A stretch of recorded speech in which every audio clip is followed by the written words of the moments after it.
Bismillahirrahmanirrahim. Assalamualaikum warahmatullahi wabarakatuh. Alhamdulillah wassalatu wassalamu ala rasulillahi wa ala alihi wa ashabihi wa mawala. Allahumma alimna ma yanfa'una wanfa'na bima alamtana wa zidna ilman nafi'an ya rabbal alamin. Rabbi syrah li sadri wa yassir li amri wahlul 'uqdatam min lisani yafqahu qawli amma ba'du. Alhamdulillah, Bapak Ibu yang dirahmati Allah Subhanahu wa taala, pagi hari ini kita bisa bertemu lagi di acara kesayangan kita SFL Sekolah Fikih Live. Kali ini di Rabu pagi ba'da subuh kita ketemu lagi dengan mata kuliah Ilmu Al-Qur'an dan Tafsir. Nah, pagi hari ini dengan judul Mengenal Al-Qur'an, karena kita masih sedikit murojaah di tema-tema yang awal, khususnya bagi tema-tema atau materi-materi yang dulu belum kita bikin buku PDF-nya begitu. Hari ini kita murojaah untuk mengenal lagi Al-Quran dengan buku PDF yang sudah kita siapkan. Tentu ada guru kita, Ustadz kita dan dosen kita, Ustadz Ahmad Sarawat. Kita sapa dulu beliau. Assalamualaikum Ustadz. Waalaikumsalam warahmatullahi wabarakatuh. Kabar baik Ustadz? Alhamdulillah, kabar baik. Baik, hari ini kita akan berbicara tentang mengenal Al-Quran. Ya. Atau lebih dalam lagi tentang Al-Quran itu apa, dan juga apa saja yang menjadi materi-materi terpenting di dalam seputar Al-Quranul Karim itu sendiri Ustadz. Baik. Bapak Ibu yang dirahmati Allah, di layar kaca Bapak Ibu sudah akan terlihat buku PDF yang sudah ditulis oleh Ustadz Ahmad Sarwan. Ada beberapa bab di sana. Yang pertama yaitu konsep wahyu. Di bab pertama kita akan berbicara tentang konsep wahyu. Kemudian di bab kedua asal kata Al-Quran. Kemudian di bab ketiga pengertian Al-Quran itu sendiri. Di bab keempat Al-Quran dan hadis. Di bab kelima nama-nama Al-Quran, dan di bab keenam mengenal ayat Al-Quran, bab ketujuh mengenal surat dalam Al-Quran, sampai bab 7 ini agak panjang begitu. Ya, kita akan membaca singkat-singkat. Nanti kalau mau silakan saja di-download buku PDF ini di halaman utama di rumahfikih.com. Rumahfikih.com, ini bisa dibuka pakai browser di HP atau bisa juga buka dengan laptop gitu ya, atau dengan desktop gitu. Nah, di halaman pertama itu Bapak Ibu bisa mendownload ya. Mungkin bisa ditampilin sedikit Ustadz Solihin tampilan browsernya. Nah, jadi kalau kita buka rumahfikih.com ya, di halaman awal ini akan tampil tuh. Ini kan pakai browser di desktop ya. Di sebelah kanan bawah itu ada gambarnya warnanya merah. Free PDF, mungkin bisa di scroll lagi ke atas lagi sedikit. Nah, ya ini coba di refresh aja Ustaz Wildan, karena ini dia berganti sendiri. Di refresh aja. Nah, itu dia, mengenal Al-Quran. Nah, itu diklik gitu ya. Nah, di sini nanti bisa di-download. Ini sudah ada tadi yang dibacakan daftar isinya, Ustaz Wildan itu. Tinggal ada free download begitu ya di sebelah kiri itu ya. Oke. Ini ada pilihannya masing-masing. Baca versi Word, kemudian PDF, dan juga free download PDF ya. Nah, ini nanti silahkan di-download dan dibaca masing-masing, disimpan gitu ya, asal jangan dijual aja. Ini buku wakaf, ini menjual barang wakaf ini dosanya berkali-kali lipat gitu ya. Dipelajari, dibagikan, di-share kepada teman-teman, silahkan. Kita akan baca cuplikan-cuplikannya saja, karena kalau melihat jumlah halaman ini lumayan ya, hampir 72 halaman. Jadi lumayan banyak. Kalau kita baca halaman per halaman, satu halaman itu misalnya 5 menit, ya berarti kan berapa jam itu, sampai imsak belum selesai juga nih urusannya. Jadi kita akan baca cuplikan-cuplikannya saja. Baik, kembali ke halaman PDF. Oke, kita langsung masuk di bab pertama tadi tentang konsep wahyu. Bismillah. Nabda bil qiraah. Di poin yang A, agama tanpa konsep wahyu. Ya, untuk dapat mengenal Al-Quran akan lebih baik kalau kita mengenal dulu konsep wahyu. Sebab latar belakang kenapa orang terdahulu tidak mau beriman justru karena mengingkari wahyu yang turun, alias menolak konsep wahyu. Ya, dan satu hal yang penting untuk dicatat bahwa faktor utama yang membedakan agama yang diterima dengan agama syirik juga faktor wahyu, ya, di mana agama yang diridhoi Allah Subhanahu wa taala hanya sebatas agama wahyu, sedangkan agama yang tidak berdasarkan wahyu tidak akan diterima oleh Allah Subhanahu wa taala. Konsep wahyu sebenarnya sederhana sekali, ya, mudah dicerna, tidak membutuhkan tingkat intelektualitas yang terlalu jauh. seluruh bangsa dengan level peradaban paling rendah sekalipun pasti mampu menerima konsep wahyu. Ya, konsep wahyu diawali dengan konsep ketuhanan yang universal dan sudah disepakati oleh seluruh peradaban manusia. Tidak ada satupun lapis masyarakat, bahkan yang paling primitif sekalipun, yang tidak mengenal konsep bertuhan. Ya, tinggal yang membedakan adalah apakah Tuhan itu menurunkan wahyu atau tidak. Ya, disinilah garis perbatasan yang tegas antara agama samawi dan agama non samawi. Ya, agama samawi itu adalah agama yang punya konsep dasar bahwa Tuhan itu menurunkan wahyu. Sebaliknya, agama non samawi itu berkonsep Tuhan itu ada, Tuhan itu hebat, Tuhan itu ini dan itu, tapi Tuhan itu tidak menurunkan wahyu. Ya, nantinya agama non samawi ini juga sering disebut dengan istilah agama syirik, karena konsep Tuhannya jadi banyak jumlahnya dan penuh dengan kepercayaan kepada dewa-dewa. Contohnya agama syirik yang dianut oleh bangsa Arab di era menjelang diutusnya Nabi Muhammad SAW. Mereka bertuhan kepada Allah, bahkan menyebut Ka'bah sebagai Baitullah. Ya, dalam segala halnya mereka selalu mengucapkan lafal Bismillah. Mereka juga kenal dengan sosok malaikat yang gaib, bahkan kenal dengan tokoh nenek moyang mereka, Ibrahim dan Ismail. Namun mereka tidak mengenal konsep wahyu yang turun kepada keduanya, bahkan malah mengingkarinya. Ya. Sosok Nabi sebagai orang yang diturunkan kepadanya wahyu samawi tidak mereka pahami. Ya, dalam konsep bertuhan mereka, urusan wahyu itu urusan malaikat. Tidak ada hubungannya dengan sosok manusia yang jadi nabi dan menerima wahyu. Buat mereka itu konsep yang aneh dan tidak diterima dan tidak bisa diterima akal. Ya, makanya mereka protes. Sebagaimana direkam oleh Al-Qur'an, wa qalu ma li hadzal rasuli ya'kulu ta'ama wa yamshi fil aswaq laula unzila ilaihi malak fayakuna ma'ahu nadhira. Dan mereka berkata, mengapa rasul itu ya makan makanan dan berjalan di pasar-pasar? Mengapa tidak diturunkan kepadanya seorang malaikat agar malaikat itu memberikan peringatan bersama-sama dengan dia? Di Al-Quran surat Al-Furqan ayat yang ke-7. Ya, jadi kita bicara tentang konsep wahyu ya, yang membedakan antara agama samawi dengan agama ardi, agama tauhid dengan agama syirik gitu istilahnya.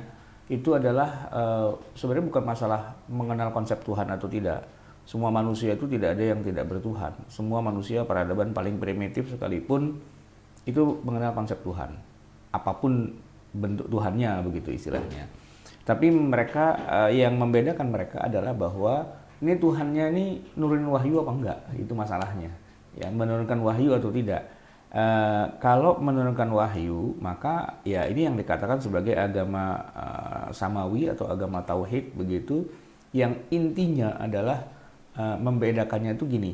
Ada manusia biasa yang diturunkan kepadanya wahyu dari Allah Subhanahu wa taala dan dia menjadi utusan atau rasul. Jadi ada konsep wahyu, otomatis berarti juga harus ada konsep manusia yang diutus gitu ya.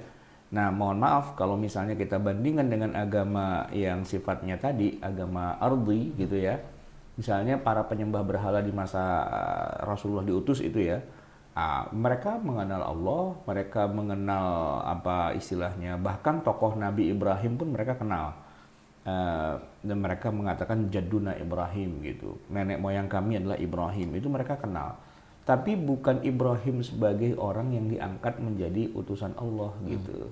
Jadi ya pokoknya itu leluhur aja, budaya leluhur. Makanya orang Arab tuh haji itu mereka anggap ya itu warisan dari nenek moyang aja. Itu kan ibadah ritual juga ya. Tapi mereka tidak memahami kalau itu semua sebenarnya sumbernya dari wahyu gitu. Mereka hanya mengakui bahwa ya udah ada Nabi Ibrahim itu nenek moyang kita dan kita jalankan tradisi-tradisinya begitu kan. Nah, ketika turunlah Nabi Muhammad SAW, ini turun maksudnya bukan nabinya turun dari langit ya, tapi turunlah syariat kepada Nabi Muhammad dengan konsep wahyu yang turun dari Allah, itu yang mereka ingkari dan mereka nggak terima. Kenapa? Karena wahyu itu urusan malaikat lah gitu. Kalaupun Allah itu mau menurunkan wahyu dari langit, ya dia yang turunkan malaikat dong. Masa manusia, masa dia makan, masa dia jalan-jalan di pasar, ini manusia kok menerima wahyu, apa-apaan ini urusannya. Mereka nggak terima konsep itu gitu. Jadi keingkaran orang-orang musyrikin Mekah itu adalah mereka bukan mengingkari Allah ya, tidak mengingkari Allah. Mereka sangat beriman pada Allah ya. Bahwa mereka syirik menyembah berhala itu oke lah. tapi mereka beriman pada Allah loh gitu ya kan. Nah, yang tidak mereka imani itu adalah konsep wahyu sebenarnya gitu. Dan otomatis di dalam konsep wahyu itu ada yang namanya rasul yang diangkat, yang menerima wahyu. Nah, itu yang mereka tolak mentah-mentah gitu. Adapun mereka menyembah berhala, sebenarnya agama Samawi juga menyembah berhala juga, ya kan? Tradisi orang-orang Nasrani kan mereka juga menyembah Nabi Isa alaihissalam, menjadikannya sebagai anak Allah, ya kan? Orang Yahudi juga begitu, mereka menyembah Uzair, jadi atau mereka disebutkan menjadikan para rahib dan pendeta mereka sebagai Tuhan-Tuhan dan Allah. Apa gimana bunyi ayatnya? Ittakhadhu ahbarahum wa ruhbanahum arbaban min dunillah. Nah, jadi saya tidak membedakan agama Samawi Ardi itu dengan agama monoteis dan agama politeis gitu, enggak. Membedakannya bukan itu. Agama Samawi itu bisa jadi dia politeis gitu. Ketika dia jadi Yahudi, jadi Nasrani yang menyembah patung-patung dan sebagainya, mereka politeis, mereka menyembah banyak Tuhan juga, tidak mengesahkan Allah begitu. Nah, perbedaan yang paling hakiki antara agama Samawi dan Ardi adalah yang Samawi itu mengenal konsep wahyu turun kepada manusia. Nah, sedangkan yang agama Ardi ya itu tidak menerima konsep itu. Mereka menolak mentah-mentah bahwa Tuhan itu berfirman menurunkan syariat kepada seorang nabi. Itu yang mereka tidak terima. Nah, bahwa dalam kenyataannya pada jadi monoteis, politeis, ya yang selamat sih tinggal yang Islam aja. Yang bukan Islam nih maksudnya yang Kristen, yang Yahudi dan sebagainya, Samawi semua kan, itu mereka sama mengenal konsep kenabian, tapi mereka menyembah banyak Tuhan gitu. Nah, pembicaraan kita adalah konsep wahyu itu yang membedakan antara konsep agama Samawi dan agama Ardi. Itu poinnya. Baik, kita masuk ke poin berikutnya di poin B, wahyu risalah dan non risalah. Ya, namun wahyu itu sendiri punya banyak ragam dan jenisnya. Setidaknya bisa kita bedakan menjadi wahyu risalah dan wahyu non risalah. Memang tidak selalu wahyu itu berupa risalah ajaran agama ataupun dalam bentuk wahyu kitab suci. Ada juga wahyu yang sifatnya non risalah. Misalnya kalau kita telisik lebih jauh beberapa istilah wahyu dalam Al-Quran, sepanjang ayat-ayat yang kita baca dan kita temukan fakta-fakta unik di mana Allah mewahyukan kepada sejumlah makhluknya, namun tidak selalu berarti wahyu yang bernilai risalah. Jadi wahyu itu kan sering diartikan sebagai Tuhan yang berkata gitu ya, Tuhan yang berbicara. Nah, Tuhan berbicara kepada makhluk-makhluknya itu tidak selalu makhluknya itu menjadi rasul, kenabian gitu ya, tidak.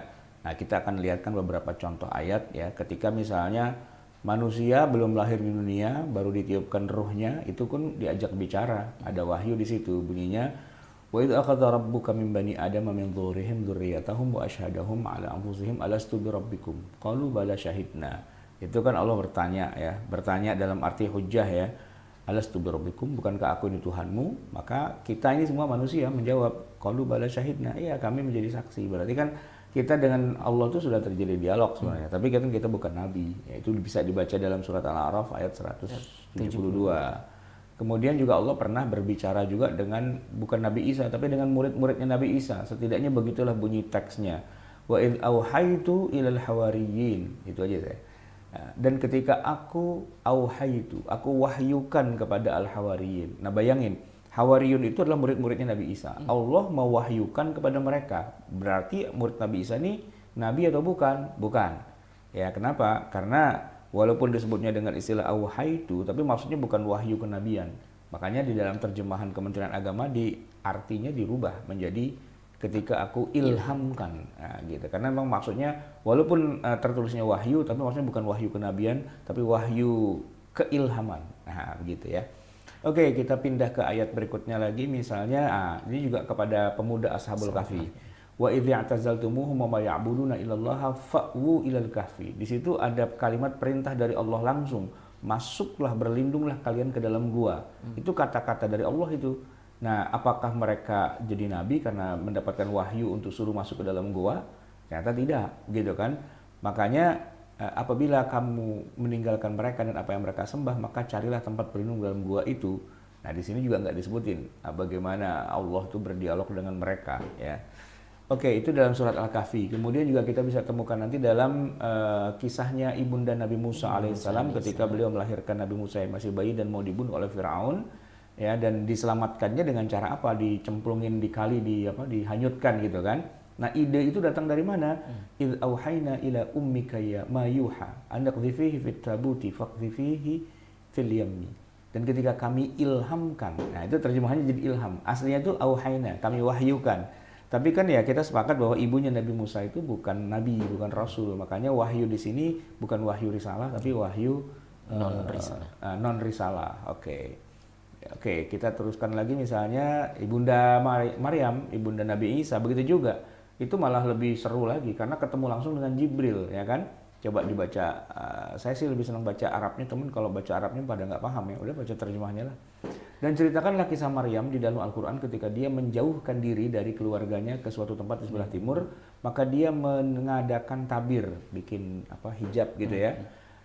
Lalu mengutus roh kami kepadanya. Itu diutuslah kepada si Maryam ini Jibril, ya, malaikat Jibril alaihissalam. Maka dia menjelma di hadapannya dalam bentuk manusia yang sempurna, basyaran sawiyya. Terus tiba-tiba Maryam berkata, aduh, sesungguhnya aku ini berlindung padamu, pada Tuhan yang Maha Pemurah, jika kamu seorang yang bertakwa. Karena dia kaget, dia kan perawan, tiba-tiba datangin seorang pemuda tampan banget gitu kan.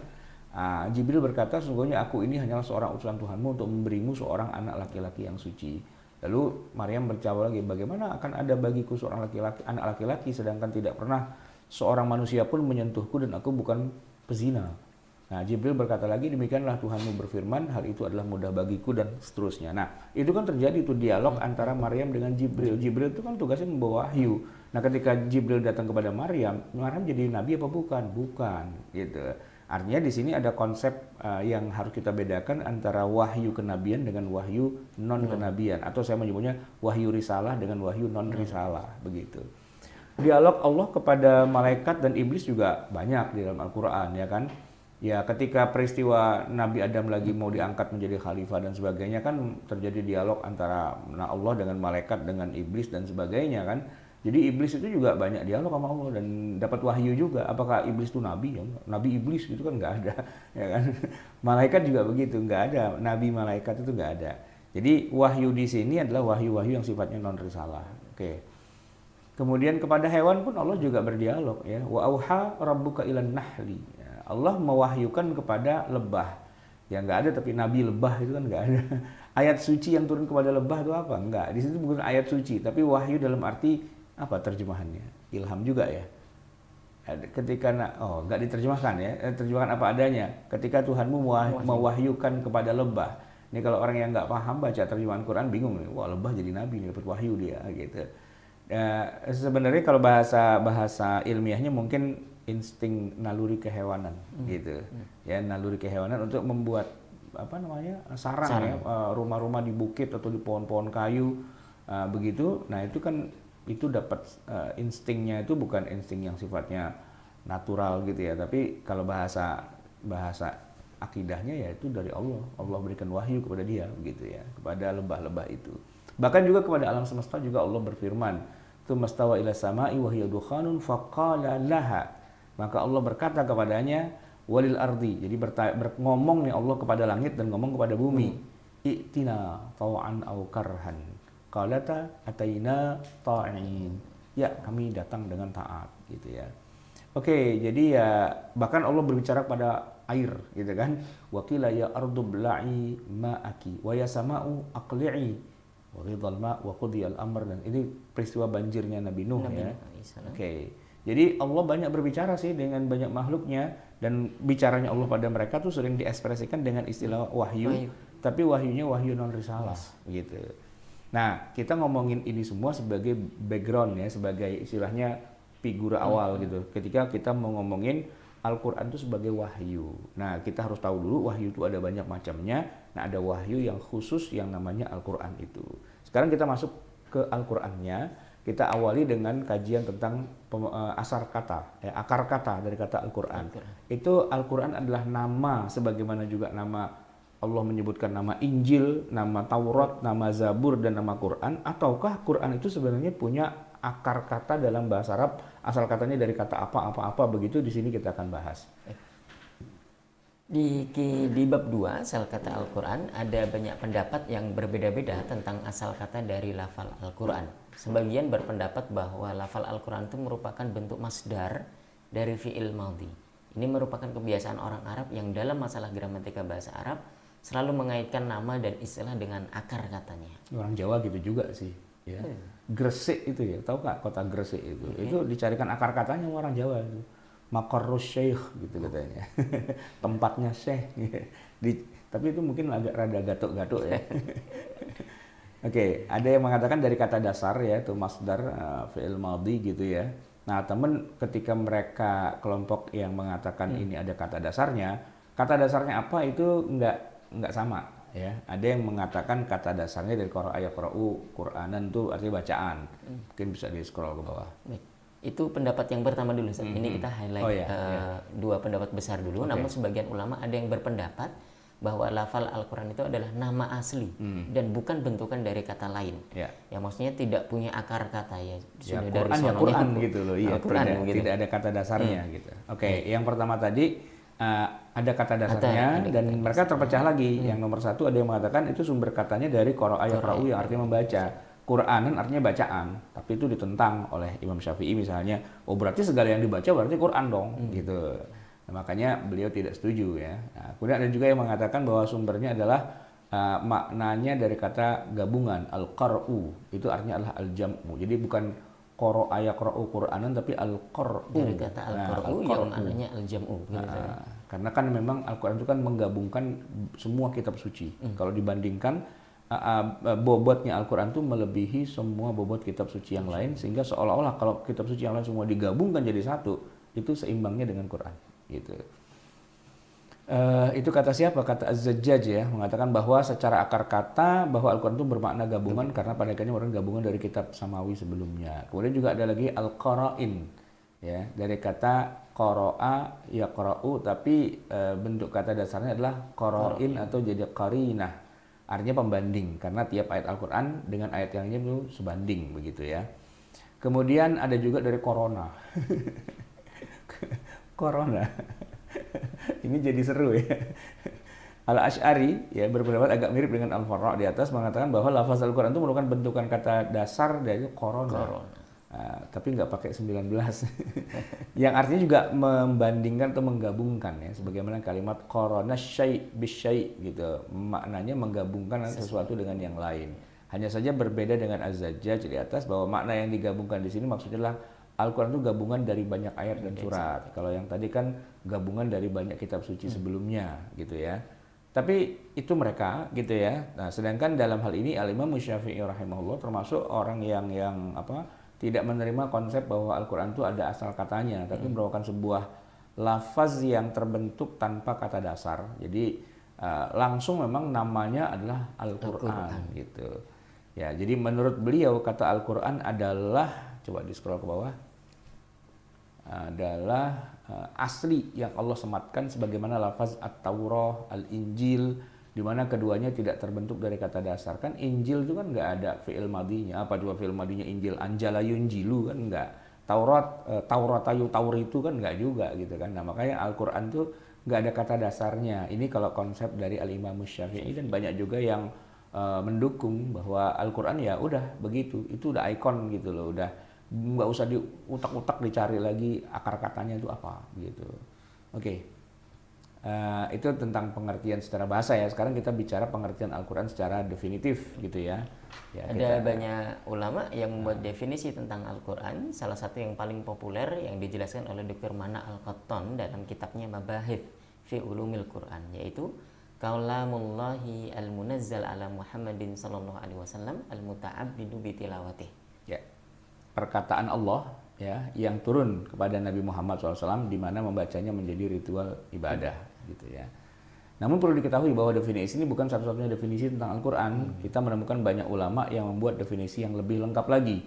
Ada yang menambahkan dengan malaikat Jibril ya, an wasilati Jibril gitu misalnya, tambahin begitu sebagai perantaranya. Ada juga yang kaitannya dengan bahasa Arab ya, bilughatin Arabiyah gitu, atau juga yang diriwayatkan secara mutawatir. Mutawatir. Bahkan juga ditambahin dengan yutahadda bihil Arab, yang dengan Quran itu Allah menantang orang Arab untuk membuat tandingannya gitu ya. Nah, semua definisi yang dibuat oleh para ulama tentu saja untuk memberikan batasan mana yang termasuk Al-Quran dan mana yang bukan. Nah, kita akan coba bedah satu persatu. Yang pertama terkait dengan perkataan Allah. Kalamullah. Al-Quran pada hakikatnya adalah perkataan Allah, namun perkataan Allah itu ada banyak macam dan jenisnya. Ya, tidak semua perkataan Allah itu menjadi Al-Quran. Ya, tadi kita sudah bahas ya, ada yang ngomong kepada lebah, ngomong kepada langit, bumi, air dan sebagainya, itu kan bukan Quran gitu ya. Tapi secara umum memang Al-Quran itu adalah bagian dari kalamullah yang luas sekali. Oke. Kemudian diturunkan kepada Nabi Muhammad. Ini lebih udah mulai mengerucut ya. Kalau tadi kan kepada siapa saja, nanti kan khusus kepada Nabi Muhammad saja. Perkataan Allah yang khusus pada Nabi Muhammad. Nah, jadi itu sudah membedakan dengan berbagai macam wahyu yang lain. Ya, ini adalah kitab suci, tapi juga lebih khusus lagi sudah membedakan dengan kitab-kitab suci yang lain yang turun kepada nabi-nabi yang lain seperti Taurat, Injil, Zabur, ya, Suhuf Ibrahim, Suhuf Musa. Itu juga sudah sedikit lebih spesifik lagi, yaitu yang hanya kepada Nabi Muhammad SAW saja, begitu ya. Terus aja langsung kita masuk ke bagian ini karena saya banyak cerita ya. Oke. Nah, ini yang agak sedikit membuatnya menjadi beda karena nanti kan ada hadis ya, ada hadis qudsi, ada hadis nabawi biasa begitu kan. Nah, yang membedakan antara hadis dengan Al-Qur'an itu di sini nanti, yaitu membacanya menjadi ritual ibadah ya, al-muta'abbad bitilawatihi gitu. Jadi inilah yang nanti akan menjadi sangat concern yang sangat apa ya, yang sangat penting banget gitu ya. Karena nanti juga gara-gara pengertian yang inilah membaca Quran itu jadi nggak boleh sembarangan. Wanita haid nggak boleh gitu ya kan. Membacanya di dalam WC juga nggak boleh begitu-begitu. Jadi ada ketentuan karena dia merupakan ritual ibadah. Bukan sekedar buku petunjuk hudan lil muttaqin begitu-begitu saja. Kalau itu oke lah, isinya emang informasi ya tentang syariat dan sebagainya, tapi dia punya nilai ritual, di mana itu menjadi ritual sakral gitu ketika dibaca gitu. Oke. Ini kan aslinya begini. Kalau hadis Nabi kan sebenarnya juga sumber dari Allah juga, ya kan? Ma dhalla sahibukum wa ma ghawa wa ma yantiqu 'anil hawa in huwa illa wahyun yuha. Ini kan ngomongin hadis Nabi. Kawanmu itu Muhammad itu tidak sesat dan tidak keliru dan tiadalah yang dia ucapkan itu. Nah, cuman di sini di dalam terjemah ditulisin ya Al-Qur'an gitu. Padahal yang diucapkannya itu kan apa yang keluar dari mulut Nabi kan itu termasuk hadis juga gitu kan. Nah, tapi di sini di dalam terjemahan dijelasin itu Al-Qur'an maksudnya. Itu bukanlah kemauan hawa nafsunya. Ucapan itu tiada lain adalah wahyu yang diwahyukan. Maksudnya yang Qur'annya gitu kan. Padahal kan yang keluar dari mulut Nabi bukan cuma Qur'an. Banyak percakapan-percakapan Nabi SAW yang non Qur'ani begitu. Ayatnya kan kelihatannya am saja. Wa ma yantiqu 'anil hawa in huwa illa wahyun yuha gitu. Oke, terus kita lanjutkan saja ini karena kita ngejar setoran.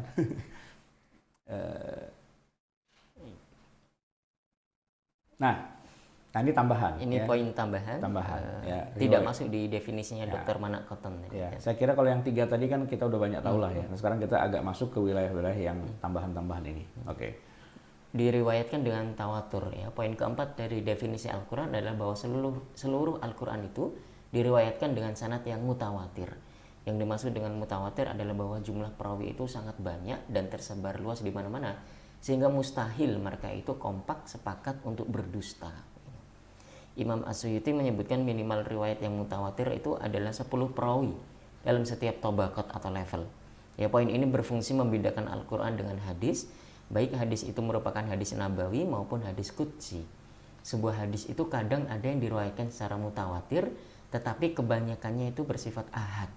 Ya, yang dimaksud dengan riwayat ahad bukan berarti hanya ada satu perawi, melainkan jumlahnya bisa banyak tetapi belum mencapai derajat mutawatir. Ya, dan satu lagi yang penting untuk dicatat dalam poin ini bahwa dalam ilmu qiraat kita mengenal banyak jalur periwayatan atau wajah Al-Quran. Ya, kita mengenal ada qiraat yang levelnya sudah disepakati secara mutlak berstatus mutawatir yaitu qiraat sab'ah atau asyroh gitu ya. Selain itu juga ada 3 lagi riwayat tambahan yang oleh kebanyakan ulama dianggap kelasnya juga sampai mutawatir juga sehingga disebut qiraat asyroh.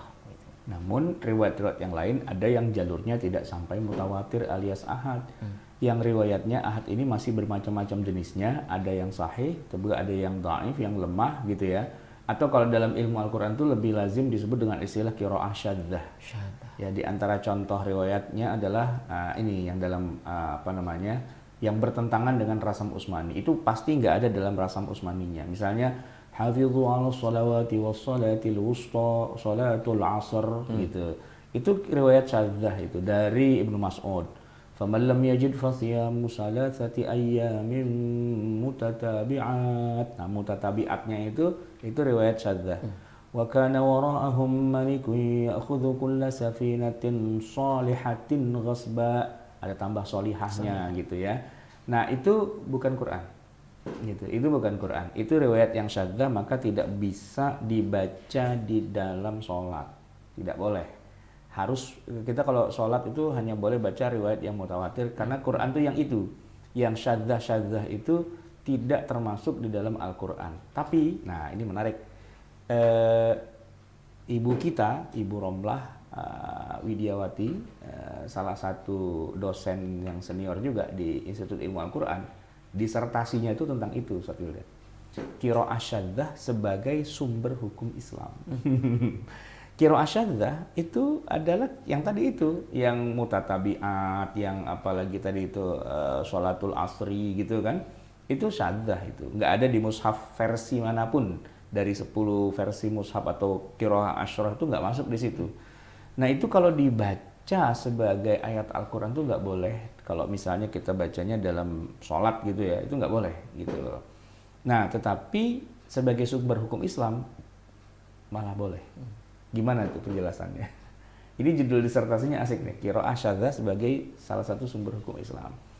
Jadi begini, jawabannya sederhana. Walaupun itu nggak dianggap sebagai Quran, tapi kan sumber hukum Islam memang tidak harus Al-Quran, gitu loh. Bahkan hadis pun juga sumber hukum Islam. Hadis itu ada banyak levelnya, termasuk hadis dhaif pun itu bisa juga. Walaupun tidak menjadi sumber utama, dia harus dibarengi dengan sumber-sumber yang lain gitu ya. Tapi yang namanya sumber atau dalil itu kan memang dia nggak harus satu, dia bisa bundling dengan ayat, dengan hadis, dengan ijma, dengan qiyas, dengan masalih, dengan berbagai macam sumber-sumber itu kan. Nah, termasuk qiraah syadzah itu bisa dijadikan sebagai sumber. Maksudnya begini, faman lam yajid fasiyama thalathati ayyamin, kan begitu ayatnya kan. Kalau aslinya itu tidak ada mutatabiat. Tapi pertanyaannya begini, oke, nggak ada kata mutatabiat, tapi dalam implementasinya, puasanya itu harus 3 hari berturut-turut apa enggak? Ini kan kalau orang yang melanggar sumpah ya, dia harus bayar kafarat. Salah satu teknik bayar kafarat itu harus puasa 3 hari. Pertanyaannya, 3 harinya ini boleh dipisah-pisah apa harus urut? Jawabannya harus urut. Mana dalilnya? Ada riwayat syadzah yang menyebutkan mutatabiat. Gitu. Walaupun itu nggak bisa dianggap sebagai Quran. Agak puyeng nggak sih memahami kayak gini? Enggak sih. Enggak sih ya. Jadi Al-Quran itu adalah yang mutawatir. Kalau tidak mutawatir itu bukan Al-Quran. Tapi walaupun dia bukan Al-Quran, dia tetap bisa digunakan sebagai sumber hukum. Karena hadis pun bisa, ya kan? Dan kita punya ada 10, 15, 20 sumber-sumber syariat Islam yang di luar Al-Quran kan? Nah, itu sah-sah saja gitu. Oke. Itu menarik tadi, qiraah syadzah bisa dijadikan panduan hukum gitu kira-kira. Nah, nanti tinggal kita terusin aja kalau mau. Hadis dhaif yang menjadi sumber hukum Islam. Hadis dhaif. Itu kan apa? Tahu nggak? Antum kan kuliah di HES. Apa sih yang hadis tentang riba itu kan rata-rata dhaif semua itu. Kullu qardin jarra naf'an fahuwa riba. Itu hadisnya dhaif loh itu. Tapi dijadikan sebagai sumber hukum. Kok bisa? Kuliah aja. Kuliah yang benar nanti jadi tahu. Baik, Ustaz.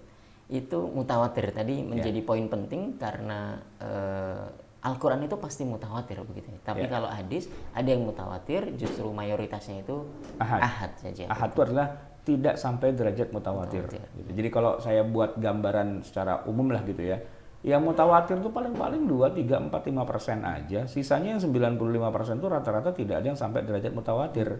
Nah, di dalam yang tidak mutawatir itu nanti ada kelompok-kelompok namanya sahih, hasan, dhaif gitu. Nah, jadi di atasnya sahih itu apa? mutawatir gitu. Baik, itu menjadi poin penting yang dimasukkan. Lalu ada poin tambahan lagi yaitu berbahasa Arab. Ya. Al-Quran ketika diwahyukan kepada Nabi Muhammad SAW turun dalam bahasa Arab yang benar, ya, sebagaimana bahasa yang digunakan oleh Rasulullah SAW. Inna anzalnahu Qur'anan Arabiyyan la'allakum ta'qilun. Sesungguhnya kami menurunkannya berupa Al-Quran dengan berbahasa Arab agar kamu memahaminya. Ya. Di Quran surat Yusuf ayat 2 dan masih banyak lagi ayat-ayat yang menerangkan tentang Al-Quran itu diturunkan dalam bahasa Arab. Ya. Ini menjadi penting dan pembeda barangkali karena Taurat, Injil begitu bukan bahasa Arab begitu, Ustaz. Semua kitab suci itu diturunkan sesuai dengan bahasa nabinya. Ya kan nggak mungkin kan, misalnya Nabi Muhammad dapat Quran, tapi bahasanya bahasa Ibrani. Lah kan dia harus kursus lagi, atau kurun bahasa Inggris. Ya TOEFL-nya berapa? Dia masa kursus lagi bahasa asing? Ya semua kitab suci pasti turun sesuai dengan bahasanya masing-masing si nabi itu gitu kan. Ya alhamdulillah Nabi Muhammad orang Arab turunnya bahasa Arab lah, emang itu skenario dari Allah begitu ya. Oke. Poinnya di situ Ustaz ya. Ya. Oke, kemudian Nah, tapi begini, apa nih hubungannya kita ngomongin kearabannya Al-Qur'an? Jadi begini. Yang pertama bahwa semua nabi dan rasul ya yang diceritakan di Al-Qur'an itu boleh dibilang ya sebenarnya sih nggak banyak ya kalau dibandingkan dengan jumlah nabi dan rasul kan 124.000 ya. Dengan yang diceritakan di Al-Qur'an itu cuma sedikit banget sebenarnya. Tapi hatta yang sedikit banget itu pun rata-rata tidak ada yang orang Arab. Cuma uniknya adalah misalnya Nabi Musa gitu ya, dialog sama Firaun gitu. Itu kalau kita baca di Quran, dialognya jadi bahasa Arab itu, udah di subtitle, udah disulih suara gitu istilahnya. Jadi Firaunnya ngomong Arab di dalam Al-Qur'an gitu. Jadi Allah sudah menerjemahkan bahasa seluruh manusia ketika di Quran itu semua sudah ta'rif, sudah diarabkan semua begitu. Jadi hatta misalnya nama Musa, nama Ibrahim, nama orang itu kan bukan nama-nama Arab itu, tapi ketika ditarik ke dalam Al-Qur'an ya semuanya berubah jadi Arab gitu. Nama-nama itu menjadi Arab juga. Ya, jadi ciri khas dari Al-Qur'an itu yang juga spesifik adalah bahwa dia adalah kitab yang berbahasa Arab. Oke.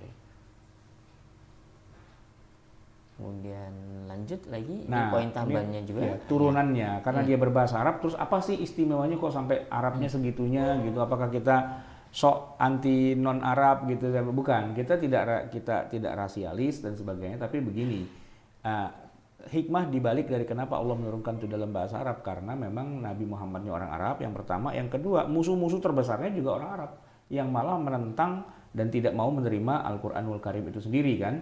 Nah, hebatnya adalah Al-Quran ternyata turun dengan sastra yang sangat tinggi. Yang dengan sastra yang tinggi itu bisa jadi mukjizat untuk menantang orang Arab. Yutahadda bihal Arab, gitu ya.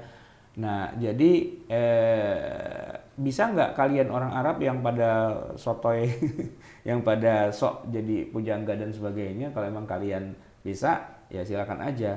Cobalah bikin yang keindahannya kayak Quran ini, gitu. Dan itu kemudian menjadi menjadi ijazul Quran yang realistis banget di masa Nabi ya. Kalau di masa sekarang sih nggak ngaruh karena kita kan bukan orang Arab. Yang ditantang kan orang Arab, kita kan bukan orang Arab, jadi nggak kena tuh tantangannya gitu. Kalau kita mau jawab tantangan, minggir ngapain? Bukan Arab juga, ngapain jawab tantangan segala gitu.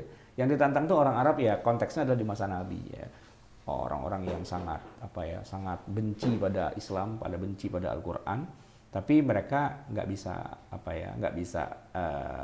bisa melawan bahwa ternyata ini adalah wahyu dari Allah Subhanahu Wa Taala. Oke.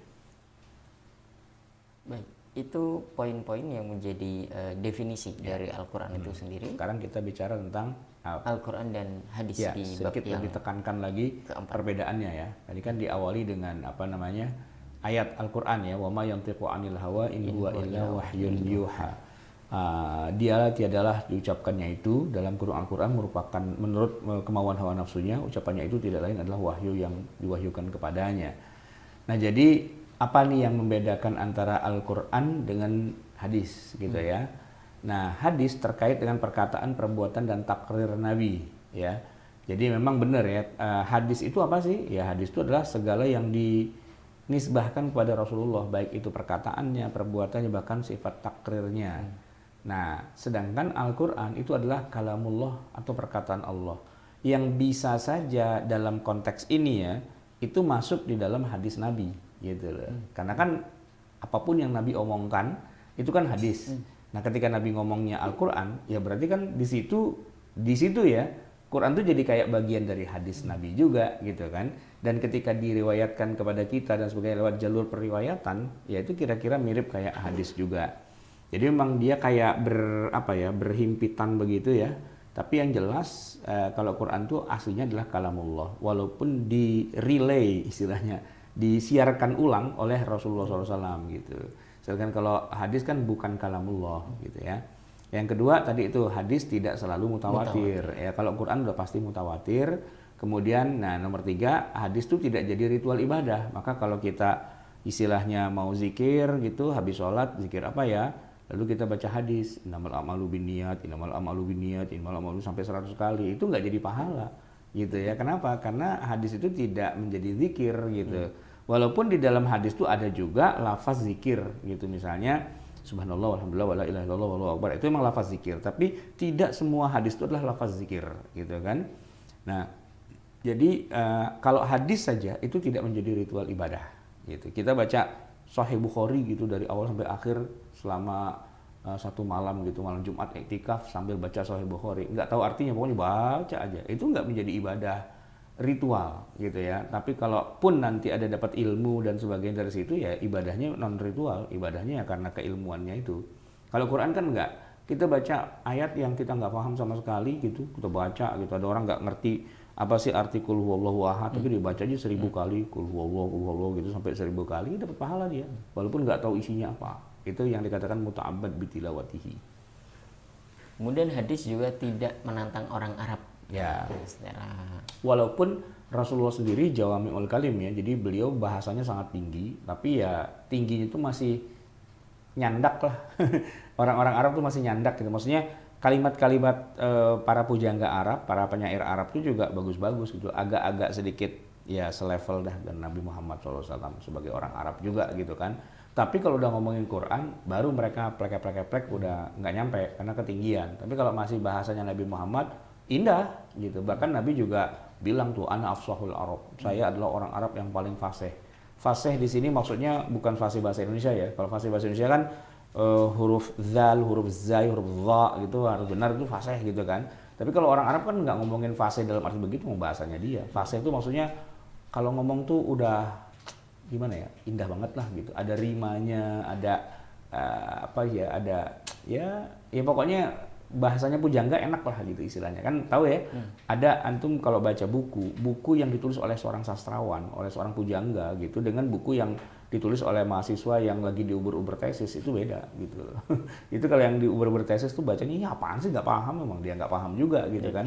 Beda dengan yang ditulis oleh pujangga, sampai berhari-hari tuh buku dibaca terus karena enak nih bahasanya begitu kan, ketahuan. Nah itu yang maksudnya yang pandai bertutur gitu istilahnya. Itu fasih itu pandai bertutur gitu sebenarnya. Bukan fasih itu zo gitu, bukan begitu. Itu fasih bahasa Indonesia itu.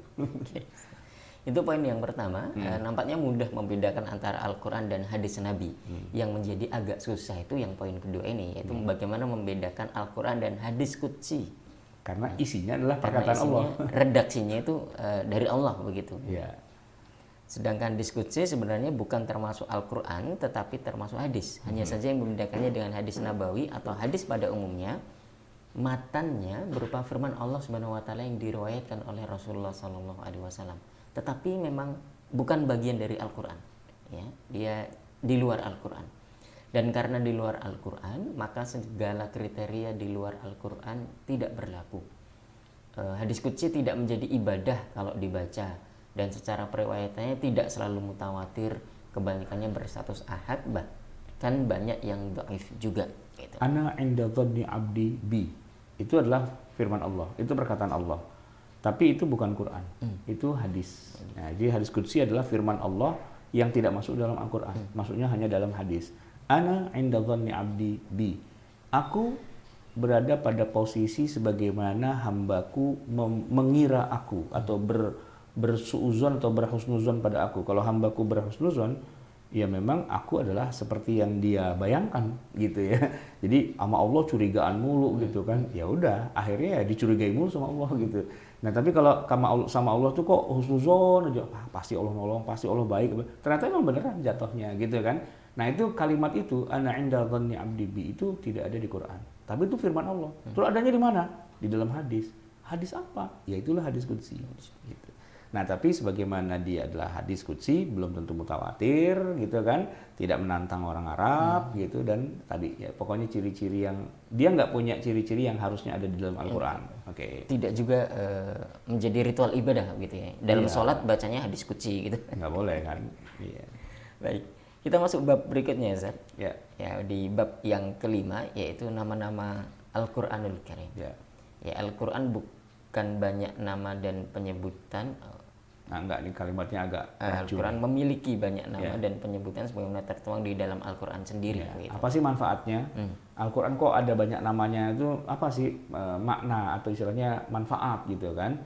Nah, jadi gini, bukan sekedar untuk bisa keren-kerenan ya kan kalau punya banyak nama, tapi begini, memang biasanya misalnya gini, saya kasih contoh, ada orang pinter banget, sekolahnya banyak ya, gelar dan titelnya itu banyak.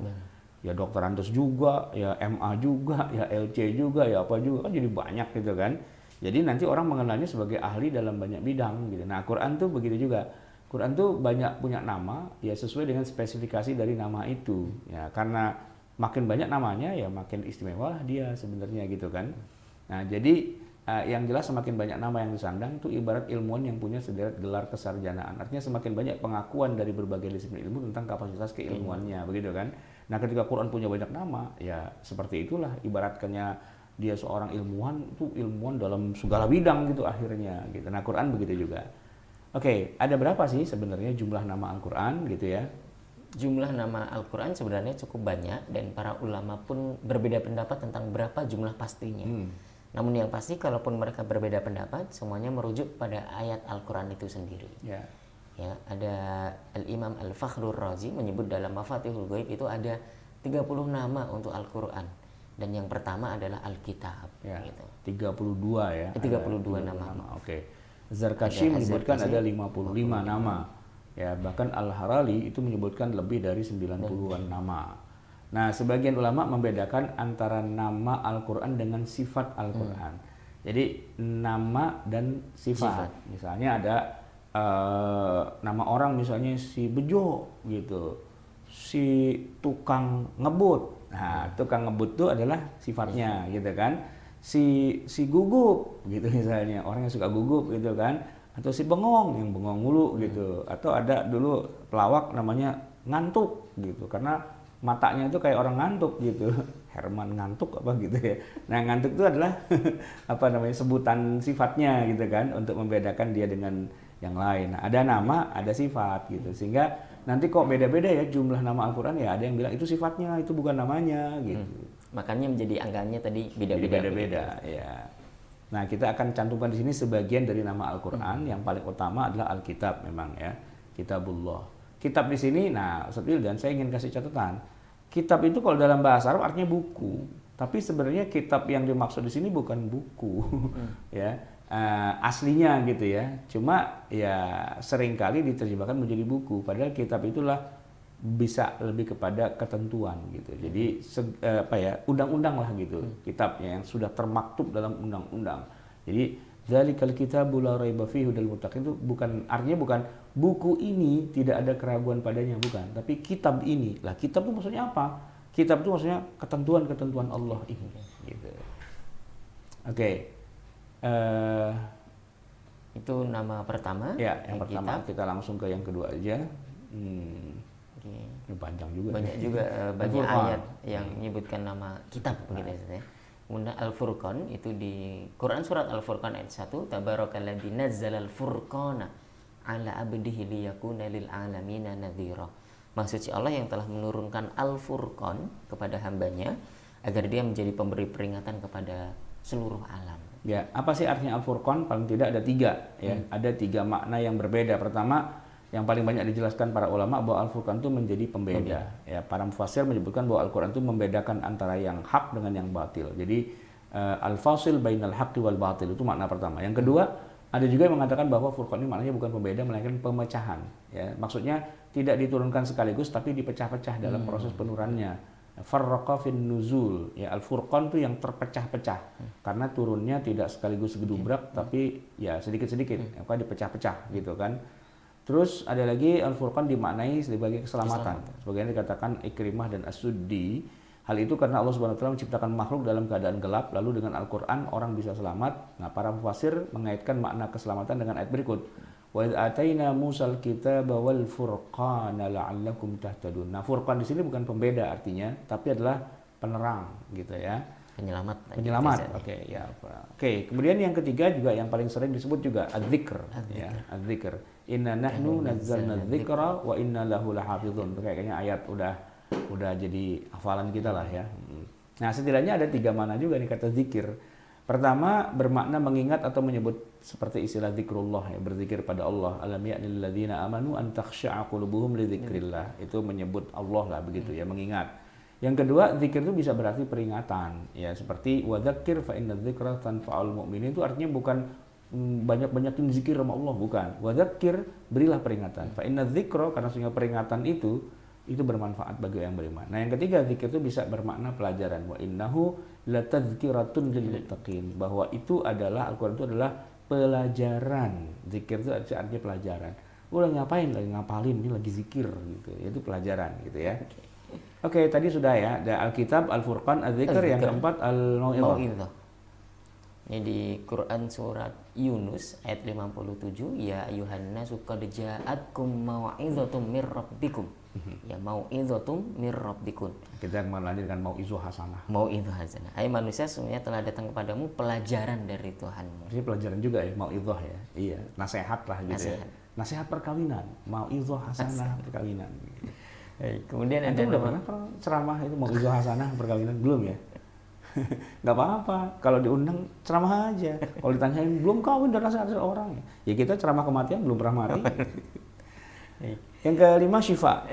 Ya, wa nunazzilu minal qur'ani ma huwa syifaa'u wa rahmatul lil mu'minin. Syifa itu diartikan di sini penawar ya, atau obat gitu. Memang Al-Qur'an diturunkan oleh Allah kepada Rasulullah SAW untuk mengobati, tapi itu penyakit hati sebenarnya ya. Dan untuk itu saat kita merasa punya penyakit yang berkaitan dengan hati, misalnya lagi iri, kecewa, sedih, dan sebagainya, itu dianjurkan untuk membaca Al-Quran biar tenang lagi. Itu syifa gitu, menawar hati yang lara, pelipur lara gitu ya. Walaupun nanti, ini saya belum menuliskannya. Ada juga yang mengatakan syifa di sini adalah obat secara jasad, secara ini, sehingga orang yang lagi sakit dibacain Quran gitu. Tapi hati-hati, bacanya jangan sembarangan. Kalau bacain Yasin, lu doain gue mau mati bagaimana? Bacain Yasin gitu. Nah itu buat ini teman-teman yang pada suka ngeruqyah gitu kan, bacain Fatihah, bacain ayat kursi, bacain apa gitu. Sebagian, nggak semua ya, sebagian mengatakan itu bisa jadi semacam obat gitu. Ada juga yang prakteknya teks Al-Qur'annya dibakar, diceburin di air, suruh minum. Ada juga macam-macam. Tapi kebanyakan para ulama mayoritas ketika menyebutkan kata syifa itu adalah penawar hati sebenarnya. Jadi kalau kita baca Quran hati jadi tenang. Walaupun saya pernah mengalami sebaliknya. Kalau baca Quran hati tidak tenang. Kenapa? Lagi mau ujian tes Quran itu nggak tenang. Gitu. Kalau baca Quran tenang gitu. Apaan orang gue lagi mau ujian, mau ngadep dosen, lulus apa enggak ini? Berikutnya ada al-hukmu, ya, berarti juga hukum atau peraturan.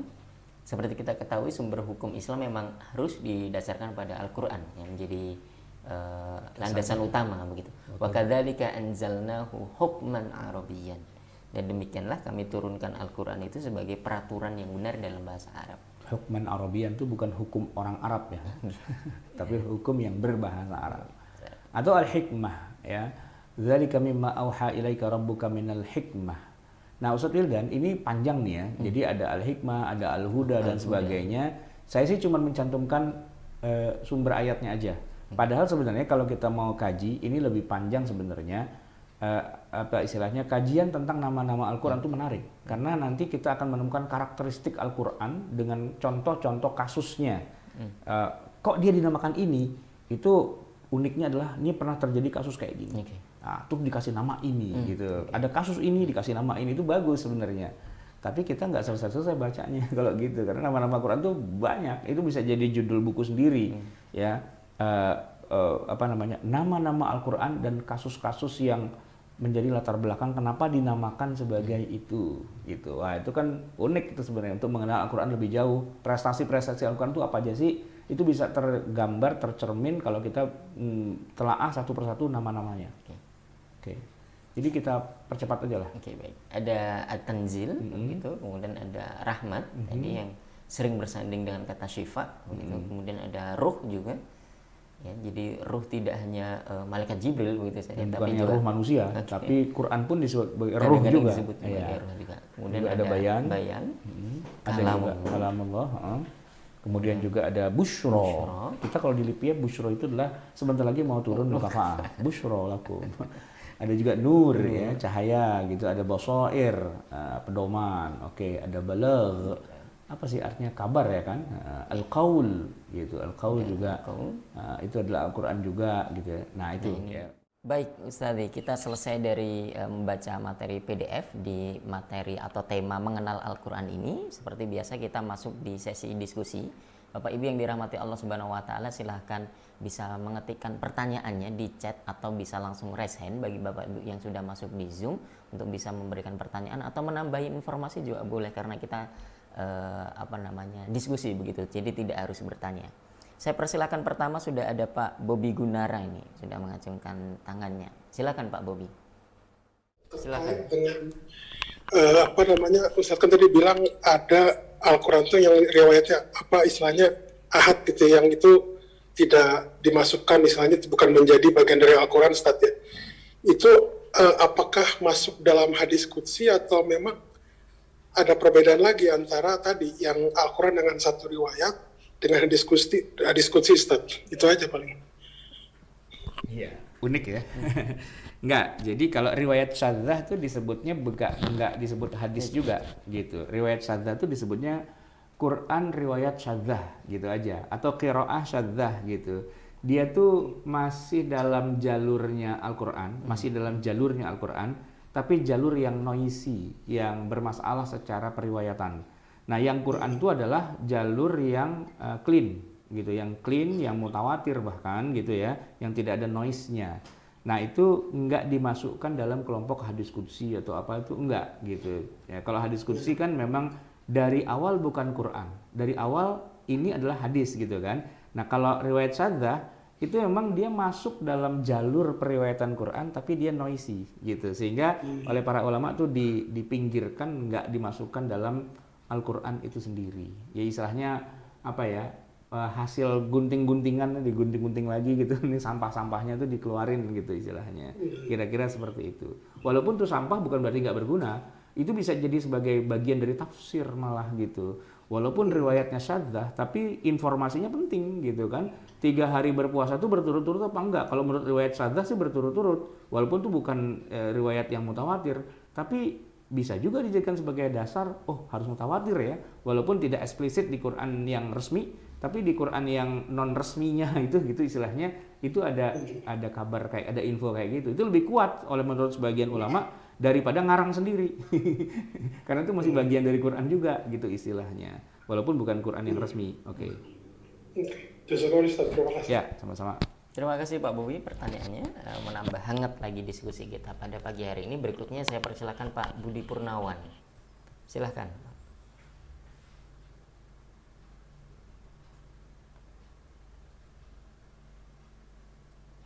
Assalamualaikum warahmatullahi wabarakatuh. Waalaikumsalam warahmatullahi wabarakatuh. Ya, mengenal Al-Quran, Ustaz, tadi dikatakan bahwa Al-Quran itu diturunkan dengan bahasa Arab, ya. Tapi kalau kita lihat di teks-teks Al-Quran itu dengan kata bilisanin Arabi mubin. Nah, ini dengan lisannya orang Arab, bukan bilughatin Arabi mubin. Nah, ini penjelasannya bagaimana Ustaz? Antara lisan dengan bahasa ini. Nah, ini satu. Kemudian pertanyaan kedua, kalam. Ya, Al-Quran kalam itu Allah kalam berkata-kata. Nah, berkata-kata itu kan Allah itu menurunkan wahyu atau Al-Quran itu dengan perkataan. Nah, ini berkata-katanya Allah bila sautin wala harfin, bukan dengan suara, bukan dengan huruf. Nah, ini bagaimana konteksnya dengan turunnya ayat Al-Quran di dalam surat dikatakan, Al-Quran dikatakan bahwa wa kallamallahu Musa takliman. Allah benar-benar berkata-kata dengan Nabi Musa begitu. Nah, bagaimana penjelasannya, Ustaz? Baik. Terima kasih Pak Budi Purnawan. Dua pertanyaan yang berbobot begitu saya kira. Pertama soal redaksi ayat Al-Quran memilih kata bilisanin, bukan bilugotin begitu. Ada makna di balik itu atau ini hanya sekedar pilihan redaksi saja dari Allah Subhanahu wa taala tadi? Saya cenderung pada yang kedua. Ini adalah ungkapan redaksional ya. Karena nanti juga kita menemukan ada kamus judulnya Lisanul Arab, ya kan? Lisan itu kan lidah gitu kan, perkataannya orang Arab. Ya kan bahasa kan pada dasarnya adalah lisan gitu kan, pada dasarnya itu. Sehingga saya nggak merasa bermasalah sih ketika Allah menyebut dengan istilah lisan gitu, kok nggak menggunakan kata lughah gitu. Sepanjang tadi coba dicek ya, ada nggak sih ayat Quran yang menyebutkan kata lughah gitu? Kayaknya nggak ada ya, kayaknya gitu. Boleh jadi istilah lughah itu baru muncul belakangan, sehingga orang di zaman dulu juga mungkin tidak menggunakan istilah lughah gitu. Bisa jadi menggunakan istilahnya malah lisan. Tapi ini harus dicek dulu ya, apa hubungan antara lisan dan lughah. Sebenarnya sih kalau yang jawab bukan saya ini bisa cepat nih, tapi kalau saya ini rada-rada lemot harus nyari-nyari dulu. Kemarin saya datang ke rumah Prof. Said Agil Munawar gitu ya, ngobrol-ngobrol gitu. Nah itu kalau saya nanya tuh cepat dia jawabannya, karena udah memorinya banyak gitu. Nah kalau saya tuh memorinya dikit, jadi saya harus ntar dulu ya, saya pelajari dulu ya hubungan antara lisan dan lughah itu seperti apa. Apa benar kalau di masa lalu itu orang menggunakan istilah lisan sebagai ganti kata, karena dulu belum ada istilah lughah gitu kan. Kan begitu juga di Quran kan nggak ada kata madrasah, nggak ada kata jamiah, kampus apa segala macam kan. Nah di zaman itu apakah berarti tidak ada pendidikan atau pengajaran ilmu agama? Ya ada, tapi kan memang istilahnya waktu itu belum menggunakan kata madrasah, belum menggunakan kata kampus gitu. Karena madrasah dan kampus baru ada kemudian. Nah bisa jadi istilah lughah itu juga baru ada kemudian. Tapi nanti saya konfirmasi dulu ya antara hubungan lisan dan lughah. Atau ntar kapan-kapan kita undang aja beliau ya, jawabnya tuh biar jelas. Karena kalau ada profesor itu kan emang kosa ininya, perbendaharaan ilmunya udah banyak gitu ya. Nah, itu yang pertama. Yang kedua apa tadi ya? Nah, lupa juga kan. Yang kedua terkait sebentar. Wa kallamallahu Musa taklima. Oke. Jadi kan yang dipermasalahkan begini. Nah, Allah tuh berkata biduni sautin wala harfin, tanpa suara dan tanpa huruf. Kalau tanpa huruf iya, tapi kalau tanpa suara terus gimana? Nah, ini yang jadi unik ya. Kalau nggak pakai suara dan juga nggak pakai huruf, jadi gimana dong? Ya kalau bahasa kitanya tuh telepati, ya kan? Telepati. Telepati itu jadi kayak orang bisa membaca pikiran orang lain atau bisa mengirimkan pikirannya dia kepada orang lain. Itu telepati. Ya kalau bahasa orang awamnya tuh telepati. Nah kira-kira seperti itu juga. Karena begini, kalau buat sahabat Jibril menurunkan wahyu itu istilahnya mereka cuma melihat Nabi itu kayak orang gemetar, berkeringat, ketakutan apa segala macam, tapi nggak dengar suara. Suaranya Jibril itu nggak didengar oleh para sahabat. Itu yang dimaksud dengan biduni sautin gitu. Tapi kalau Nabi Muhammad juga nggak dengar apa-apa, lah terus begitu Jibril udah pergi, tadi apa ya? Dia nggak ngomong sih, cuma turun doang. Ya kan nggak mungkin, ya kan? Nah, kalau buat Nabi sih bisautin berarti dengan suara gitu. Cuman suara ini tidak terdengar oleh para sahabat yang ada di sekitaran situ gitu loh, ya kan? Nah, jadi kalau ngomong sih ya dengan suara, tapi mungkin suaranya tuh berapa desibel gitu-gitunya tuh, nah itu tidak bisa dideteksi secara fisik gitu untuk orang yang mungkin pada peristiwa itu turun Jibril tapi mereka nggak bisa dengar langsung dari Jibril gitu, ya kan? Tapi Nabi mendengarnya. Berarti bisautin juga sih sebenarnya. Tapi kalau disebutkan biduni sautin tanpa suara, maksudnya suara yang didengar oleh para sahabat yang ada di sekitaran situ gitu. Tapi yang diajak ngomong itu dengar, yang nggak diajak ngomong nggak dengar. Itu kalau zaman dulu nggak kebayang, kalau sekarang kebayang pakai headset, ya kan? Orang tuh kalau ngomong pakai headset, cuman dia doang yang denger, yang lain nggak denger gitu kan? Kalau zaman dulu mungkin para mufasir bingung, mana mungkin, masa cuma dia doang yang denger, yang lain nggak denger? Nggak mungkin, nggak mungkin. Jadi kalau melihat headset, itu apaan? Itu headset. Ini kedengerannya? Iya. Padahal yang ngomong tuh orang dari jauh banget, dari balik benua gitu kan? Kita dengar, tapi yang samping kita nggak dengar. Nah, itu jawabannya adalah headset itu berarti. Gitu. Jadi biduni harfin iya, tanpa teks, maksudnya Jibril tidak bawa teks, tapi kalau biduni sautin maksudnya adalah tidak didengar oleh orang yang ada di sekelilingnya. Tapi kalau Nabi Muhammad atau para nabi yang lain ya pasti mendengar suaranya. Baik, ini barangkali juga menjawab pertanyaan dari Pak Danimus di chat soal bagaimana cara Allah mewahyukan Al-Quran itu kepada Jibril. Apakah langsung diajarkan lalu dihafal oleh malaikat Jibril, atau malaikat Jibril sendiri yang menghafal dari Lauhul Mahfuz kemudian disampaikan kepada Nabi? Wah, itu kejauhan sih kayaknya. Dan kayaknya tidak berhubungan dengan amal gitu Ustaz ya. Iya, nggak artinya kita tahu dan kita nggak tahu, iya. itu juga la faidatalah begitu kira-kira. Ya nanti kalau udah masuk surga tanya sama Jibril, dulu gimana ceritanya? Baik Ustaz, ini masih ada beberapa pertanyaan di chat kita. Saya bacakan yang pertama. Ustaz, tadi disebut bahwa Al-Quran itu kan kalau dibaca dapat pahala. Nah, bagaimana dengan hukum wanita haid yang membaca Al-Quran? Berarti kan nggak dapat pahala begitu Ustaz. Apalagi ini sudah dekat dengan Ramadan, katanya bulan Quran. Nah, berarti seorang wanita yang haid rugi karena tidak boleh baca Al-Quran, padahal itu bulan Al-Quran. Tafadhol Ustaz. Iya, ini memang pertanyaan yang sering kali ya dipertanyakan atau ditanyakan oleh jamaah para ibu ya. Karena memang apalagi kita bicara tentang Al-Quran bulan Ramadan, ya bulan Ramadan memang bulan Al-Quran, sehingga kalau di luar Ramadan kita baca Quran satu huruf itu dibalas dengan 10 kebaikan, ya, maka di bulan Ramadan udah dibalas dengan 10 kebaikan juga masih ditambah lagi dengan fadilah atau keutamaan bulan Ramadannya itu sendiri, maka jadi berkali-kali lipat. Nah, cuman memang pertanyaannya adalah begini, ternyata ya ada semacam larangan. Tidak boleh membaca Al-Quran bagi wanita yang sedang haid atau juga yang sedang nifas. Ya ini bagaimana? Kan kita jadi rugi ya. Kalau yang haidnya 7 hari, berarti Ramadan yang 30 hari dikurang 7 kan tinggal 23, tekor. Apalagi kalau yang nifasnya 2 bulan. Wah berarti sebulanan udah nggak baca Quran, nggak sholat, nggak puasa pula. Kan rugi banget itu kalau bicara ruginya. Nah jadi bagaimana ya, apakah dilanggar aja atau bagaimana? Ini mungkin pertanyaan bagus sekali nih Ustadz Wildan. Jadi begini jamaah sekalian, Bapak Ibu yang dirahmati Allah, fadilah atau keutamaan baca Quran itu memang ada ketentuan-ketentuannya. Misalnya ya, tidak boleh baca Quran itu misalnya mohon maaf nih, di dalam WC gitu, itu nggak boleh. Kenapa? Karena itu tempat yang najis.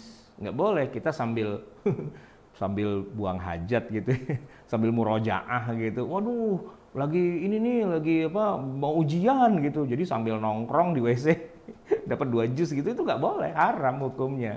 Kenapa? Ya karena Quran dia punya nilai kesucian yang luar biasa tingginya, sehingga nggak boleh dibaca dalam keadaan orang itu sedang bergelimang dengan najis atau dalam WC begitu ya, sambil nongkrong itu haram hukumnya, dosa gitu kan. Nah saya kira kalau baca Quran di WC itu nggak boleh, nggak ada masalah ya, semua paham gitu. Cuma memang kalau yang lagi haid nggak boleh baca Quran, emang kadang-kadang ada juga nih yang bandel-bandel gitu loh. Karena kan orang haid mungkin ya, apalagi zaman sekarang kan, mungkin haid kan nggak durasinya nggak darah ngocor terus selama 2 jam tuh darahnya ngalir terus kan enggak ya, artinya Ya kita tahulah karakteristik haid para wanita itu kan dia dianggap haid walaupun darahnya nggak keluar gitu ya. Mungkin pagi keluar terus kosong, maksudnya nggak keluar-keluar, baru sore lagi, baru malam, dan sehingga tidak selalu dia bergelimang dengan benda najis gitu, dengan darah yang keluar haid itu ya, nggak selalu memang. Tapi secara hukum syariahnya, nah ini penting, walaupun darahnya nggak keluar, tapi statusnya dia memang tidak najis, tapi statusnya dia kan dalam keadaan berhadas besar.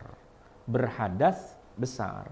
Dan ketika dia lagi haid, kalaupun darahnya sudah habis, dia juga belum dianggap suci. Darahnya sudah berhenti nih, sudah berhenti. Tapi dia belum mandi janabah. Itu kan juga belum dianggap suci dari haid. Karena statusnya masih berhadas besar. Walaupun secara fisik darahnya sudah berhenti total nih, ya sudah 7 hari. Tapi belum mandi janabah, masih dianggap sebagai wanita yang sedang haid. Nah, segala larangan terhadap wanita haid, entah itu sholat gitu ya, atau yang lain-lainnya gitu, masuk masjid, termasuk juga baca Al-Quran, memegang mushaf, ya itu masih berlaku selama dia belum mandi janabah. Kenapa masih berlaku? Karena statusnya dia itu berhadas besar, berjanabah, dan berhadas besar. Nah, larangannya dari sekian banyak itu salah satunya adalah melafazkan Al-Qur'anul Karim sebagai bacaan Quran yang bernilai ibadah.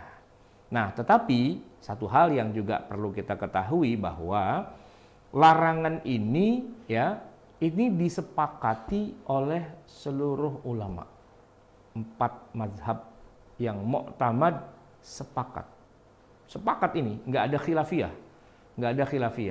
Kalau ada yang bilang itu khilafiyah, bukan pendapat mu'tamad dari mazhab tersebut. Kan suka ada yang bilang, Maliki boleh gitu. Ntar dulu kita cek dulu Maliki yang mana, gitu ya. Si Anu bilang boleh, si Anu bilang boleh. Siapa dia? Harus dicek dulu. Nah, kesimpulannya bahwa 4 mazhab yang mu'tamad, pendapat yang mu'tamad kan ada kadang-kadang satu mazhab itu punya beda-beda gitu ya. Misalnya kalau dalam Syafi'i kan ada qaul qadim, ada qaul jadid gitu kan. Yang mu'tamad bisa jadi yang jadid, bisa jadi yang qadim, tergantung yang menjadi mujtahid tarjihnya siapa. Biasanya kalau dalam mazhab Syafi'i itu misalnya Al-Imam Nawawi gitu ya. Nah, Imam Nawawi dalam Al-Maju' misalnya mengatakan, yang mu'tamad tuh yang qadim misalnya begitu, atau yang jadid gitu. Nah, kalau kita bicara dari setiap mazhab itu selalu ada khilafiyah. Nah, kalau yang mu'tamadnya istilahnya dari khilafiyah mana yang lebih kuat itu.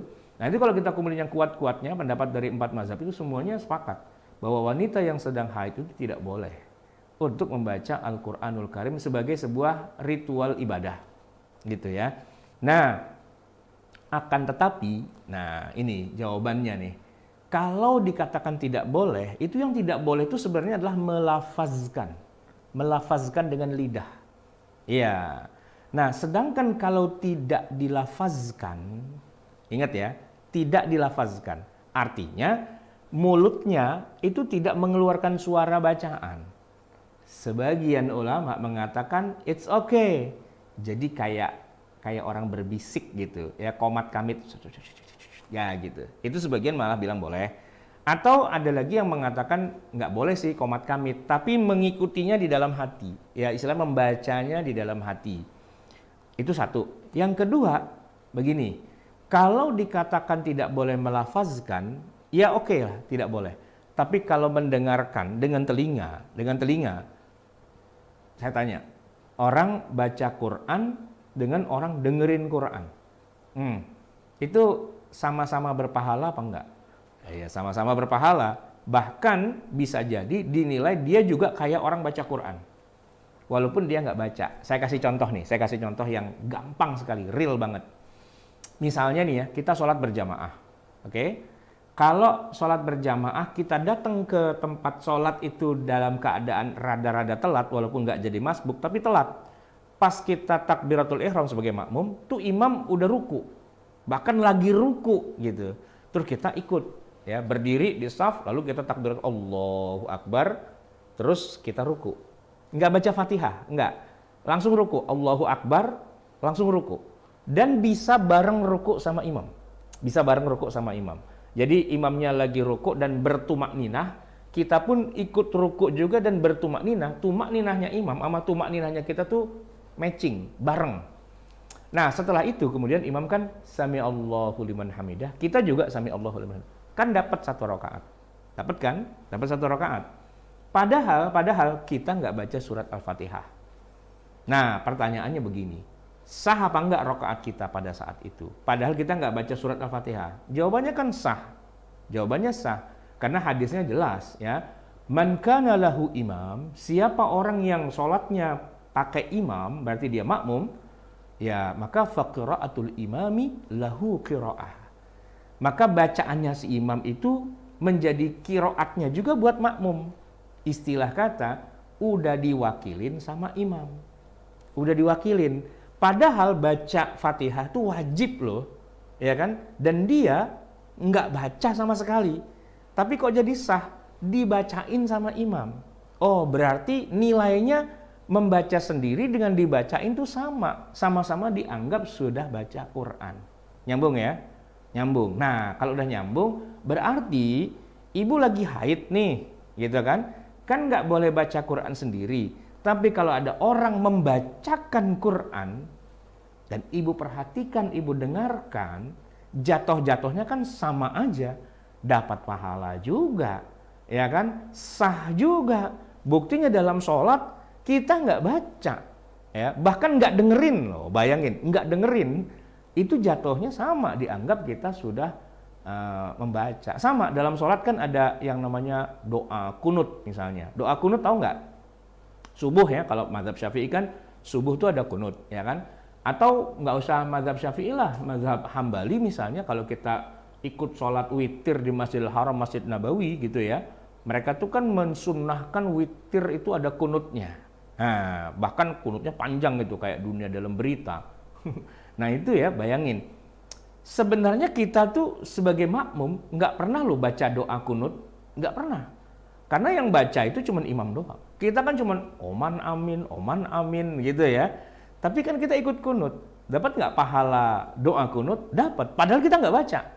Bayangin ya, kita nggak baca, yang baca orang lain, tapi kita dapat nyamber, nyetrum, gitu. Nah begitu juga dengan bacaan Quran di bulan Ramadan. Oke, Anda tidak boleh baca Quran, oke? Lagi haid, oke? Tapi gimana biar dapat pahala Quran juga? Suruh aja orang lain baca. Nah, gitu. Anaknya kek, suaminya kek, saudaranya kek, pembantunya, siapa terserah. Nggak ada semua. Enak zaman sekarang. Ada MP3, ada YouTube. Ketik aja, Sudahis Masjidil Haram, keluar tuh kan. Nah, puter aja tuh bacaan Quran, dengerin. Nggak usah baca, dengerin aja. Ya istilah kata kalau mau ikutin dalam hati boleh gitu ya. Tapi mendengarkan saja, orang haid mendengarkan Quran, itu dapat pahala. Nggak usah baca. Dan ini malah solusi. Wah, kebetulan Ustadz, kenapa? Saya kalau suruh baca juga lidah keserimpet-serimpet mulu nih, ya kan? Serimpet kan? Coba dengerin aja. Itu udah dapat pahala. Jadi jangan sedih, kecil hati dan bilang, wah kita ijtihad ulang aja gitu, kita pindah ke mazhab yang lain aja. Ijtihad ulang bagaimana? Para ulama semua mujtahid sudah sepakat nggak boleh kok. Pindah mazhab kemana? Ngarang sendiri? Ya enggak. Jadi kalau dibilang oleh para ulama fuqaha 4 mazhab mu'tamad tidak boleh baca Al-Quran melafazkan kalau lagi haid, lagi nifas, ya udah hormati aja. Emang begitu kok. Terus pahala hilang. Siapa bilang pahala hilang? Enggak. Dengerin aja Quran. Selesai kan? Wah, nanti kalau nggak baca-baca Quran, hati jadi kosong. Siapa bilang? Dengerin aja Quran. Kenapa jadi kosong? Orang dengerin kok. Kan ayatnya juga menyatakan begitu. Fa idza quri'al Qur'an fastami'u lahu wa ansitu. Ya kan? Apabila dibacakan pada kamu Al-Quran, fastami'u, dengerin. Nah, jadi mendengarkan Quran istima' ya, atau kalau orang Jawa menyebutnya semaan. Itu pahalanya gede loh, nggak usah baca. Dan Anda nggak harus fasih, atau setidaknya nggak harus ketahuan tidak fasihnya. kan nggak semua kita fasih gitu kan. Nah, kalau kita suruh mikrofon, nih baca, aduh puyeng kita. Makanya banyak orang yang kalau suruh jadi imam, kalau zuhur asar oke.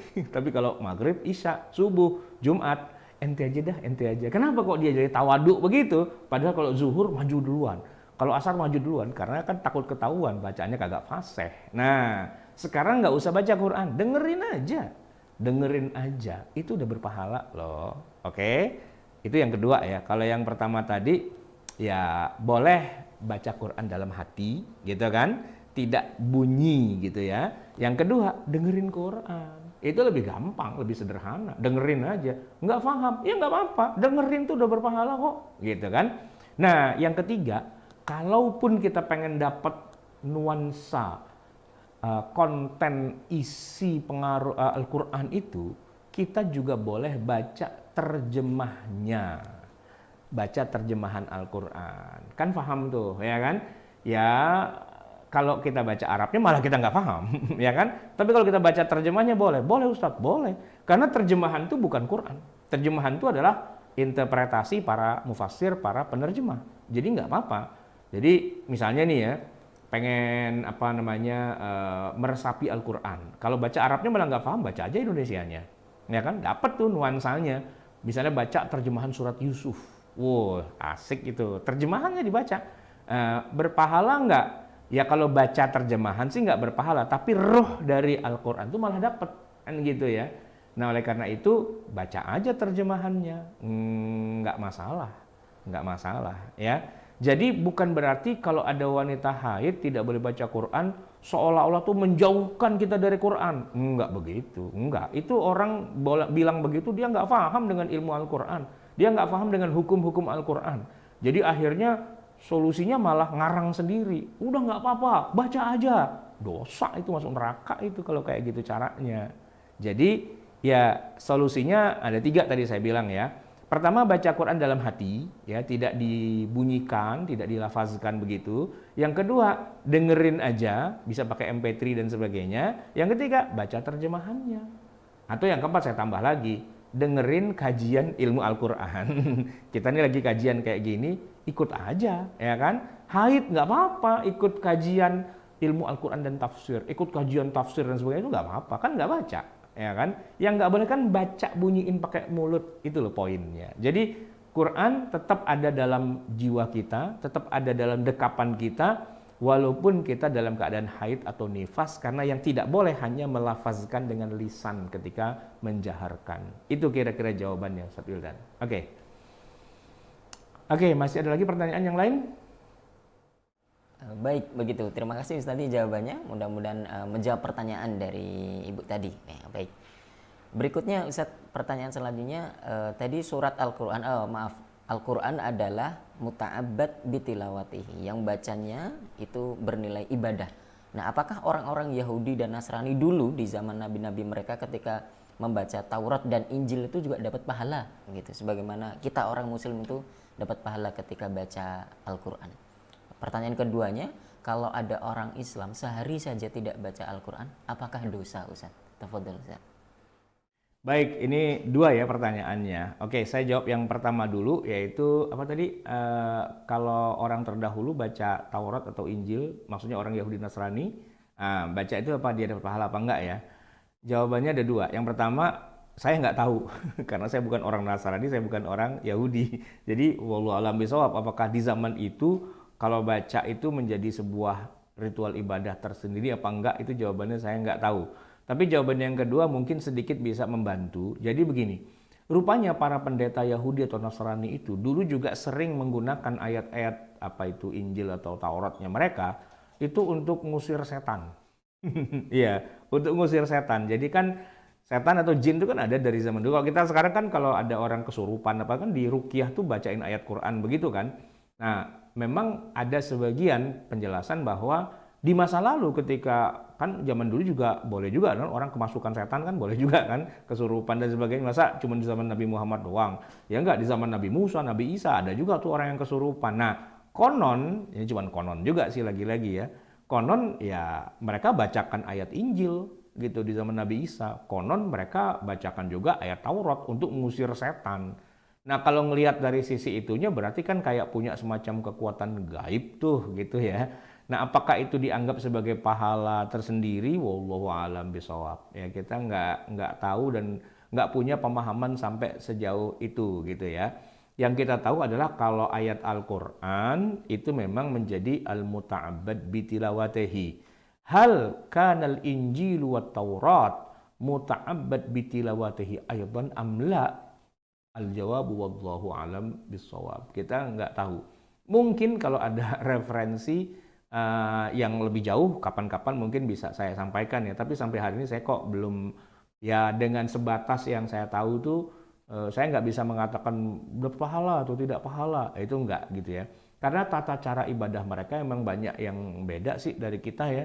Mereka tuh ada istilahnya bertahanus di goa misalnya, atau mereka menyepi gitu, atau mereka ngumpet di mihrab gitu ya. Nah itu kan ibadah-ibadah khas orang-orang terdahulu. Kita nggak tahu nih kira-kira apakah orang terdahulu kalau baca Taurat tuh dinilai sebagai sebuah ibadah yang mana satu hurufnya mendapatkan 10 kebaikan tuh, wallahu alam bisawab ya. Itu saya nggak tahu. Itu jawaban dari pertanyaan yang pertama. Nah, kalau pertanyaan kedua adalah apakah kita sebagai muslim itu kalau nggak baca Quran dalam sehari berdosa? Jawabannya bukan cuma berdosa, tapi dosa banget gitu. Wajib setiap hari baca Quran, setidak-tidaknya baca surat Al-Fatihah dalam sholat. Nah, kan kita sholat tiap hari kan. Zuhur berapa kali? 4 kali kan? 4 rakaat, harus baca Fatihah itu 4 kali. Oke? Asar, ya baca lagi 4 rakaat, 4 kali Fatihah, ya kan? Maghrib 3 rakaat, 3 kali. Jadi sehari semalam tuh minimal baca Quran 17 kali itu, suratnya Al-Fatihah semua. Itu yang sangat-sangat minimal. Jadi kalau dibilang wajib baca Quran setiap hari, bukan cuma wajib lagi. Ini udah menjadi rukun Islam, yaitu rukun Islam kan sholat gitu kan. Nah sholat tidak sah kalau nggak baca surat Al-Fatihah, maka kita wajib baca surat Al-Fatihah, begitu. Ya kecuali kalau jadi masbuk. Kalau jadi masbuk kan kita nggak baca, tapi kan udah dibacain sama imam. Oke. Jadi jawabannya benar, tapi penjelasannya begini. Ya setidak-tidaknya itu wajib ketika baca surat Al-Fatihah di dalam sholat kita yang 17 rakaat dalam sehari semalam gitu. Nah pertanyaannya mungkin akan diarahkan, enggak, bukan yang itu maksudnya, tapi yang khusus kita baca. Ada waktu khusus misalnya habis subuh, habis zuhur, habis asar, atau kapan lah gitu. Apakah itu jadi wajib? Nah kalau yang itu sih jawabannya tidak wajib, tidak gitu, tidak dosa kalau nggak punya waktu khusus baca Quran, nggak jadi sesuatu yang dilarang. Tapi kan begini, tadi kita banyak ya sudah cerita tentang misalnya para sahabat itu banyak yang menghabiskan khatam Quran itu dalam waktu sebulan, atau misalnya dalam waktu 20 hari, 15 hari, 7 hari, 3 hari gitu. Jadi kalau dilihat dari ritme para sahabat mereka baca Quran, nampaknya jadi sering gitu sebenarnya. Walaupun kita tidak masukkan ke dalam ranah hukum wajib gitu ya. Tapi dalam prakteknya walaupun nggak dibilang wajib gitu ya, itu sudah menjadi keseharian mereka baca Quran itu. Baik terselip sebagai kata-kata sisipan, atau memang secara khusus mereka memang membaca.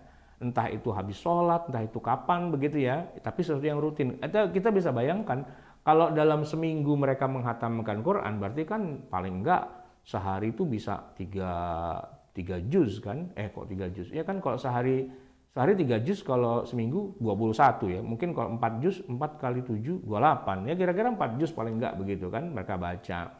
Jadi ya nggak dibilang wajib sih, tapi dalam kenyataannya selalu dan senantiasa gitu mereka pada membaca Al-Quran. Maka wajar aja sih kalau kemudian setiap muslim itu rutin punya istilahnya punya rutinitas gitu ya, baca Quran gitu setiap hari. Itu wajar dan masuk akal dan sangat pantas gitu ya. Tapi bukan berarti kalau dia nggak baca sama sekali lantas dia jadi dosa, nggak juga. Karena apa? Karena toh juga ya sudah baca Fatihah sih sebenarnya, dan di luar Fatihah kan kita juga baca surat-surat yang lain ya kan nggak Fatihah langsung ruku kan, nggak, minimal 2 rakaat pertama kan kita juga baca apakah inna atoina, apakah sabihis, atau ayat gacoan kulhu dan sebagainya kan, pasti kita baca secara tidak langsung. Berarti kita sudah baca Quran sih dengan cukup sholat 5 waktu. Itu yang sudah ya dibilang minimalisnya segitulah kan, nggak setiap orang kita bisa samain ya, karena mungkin kalau levelnya adalah qori gitu atau dia hafiz gitu, emang dia harus baca banyak, murojaah dan sebagainya. Tapi kalau kayak kita awam-awam gini ya, kuliah kulhu kan paling enggak udah dapet lah itu ya. Ya istilahnya setarikan 2 tarikan itu sudah ada gitu ya. Jadi kira-kira jawabannya begitu ya, 2 pertanyaan itu. Baik, ada lagi? Baik Ustaz Li, Terima kasih jawabannya, dan masih ada satu lagi, barangkali ini menjadi pertanyaan terakhir untuk menutup episode kita kali ini tentang mengenal Al-Quran. Masih datang dari chat. Ustadz, apakah tantangan dari Allah Subhanahu wa Ta'ala terkait orang-orang kafir yang ditantang untuk membuat Al-Quran itu, tantangannya itu masih terbuka sampai hari ini, Ustadz, begitu? Apakah sudah dulu di zaman para sahabat saja begitu, atau masih terbuka sampai hari ini dan nanti begitu? Tafadhol Ustadz. Ya, kalau pertanyaannya apakah tantangan itu masih berlaku sampai sekarang, ya kita tidak menemukan misalnya ayat atau hadis yang bilang, oke, tantangannya sudah sampai di sini aja ya, gitu. Itu kan kita nggak menemukan ya dalil tentang hal itu. Sehingga ya kalau tantangannya tidak pernah istilahnya tidak pernah dihentikan, ya berlaku terus sampai hari kiamat. Ya kan, tetap aja siapa lagi. Tapi kalau kita lihat secara kenyataannya ya begini, puncak peradaban sastra Arab itu kan sebenarnya memang di masa Rasulullah gitu ya. Itu puncaknya tuh di situ sebenarnya. Nah, makin kesini, kemampuan orang Arab dalam hal sastra itu semakin menurun. Seiring dengan semakin meluasnya pengaruh bahasa Arab di berbagai negeri, tapi juga puncaknya itu malah semakin turun. Kalau di masa Rasulullah SAW, sebenarnya bahasa Arab tuh hanya ada pada wilayah yang sempit saja, ya sebutlah misalnya Jazirah Arab saja. Kalau saya bilang Jazirah Arab, berarti itu ya kayak Mesir kan bukan Jazirah Arab. Maka di Mesir orang di zaman Nabi itu kan nggak ngomong Arab, ya. Afrika itu kan Sudan atau apalah misalnya Maghrib gitu ya, Tunis, Aljazair, nggak berbahasa Arab tuh di masa Rasulullah. Mereka ya bahasa mereka. Mesir tuh masih berbahasa ya orang Mesir, bahasa Egyptian gitu ya, apalah namanya gitu kan. Syam ya juga nggak berbahasa Arab di masa itu. Yang sekarang kita kenal Syria ya dengan ibu kotanya Damaskus, atau di dekat situ nanti ada Jordan, ada Palestina, ada apalagi itu Lebanon gitu ya, Beirut. Di zaman Nabi itu bukan wilayah Arab itu, orang-orangnya tidak berbahasa Arab ya, termasuk Irak yang kalau kita kenal misalnya ada Baghdad, ada Kufah, ada Basrah gitu ya. Di zaman Nabi itu bukan negeri Arab gitu, mereka tuh dikenal sebagai ajam gitu, orang asing bukan orang Arab. Nah, yang Arab itu ya kita kenal ya Mekah, Madinah dan seputarannya lah begitu ya.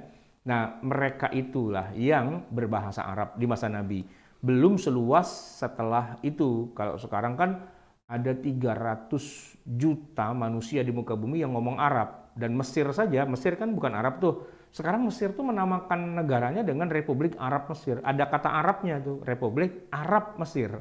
Padahal Arab dari mana gitu kan, orang itu adanya di Afrika, tapi menamakan negaranya sebagai Republik Arab Mesir. Arabnya tuh muncul, coba diperhatikan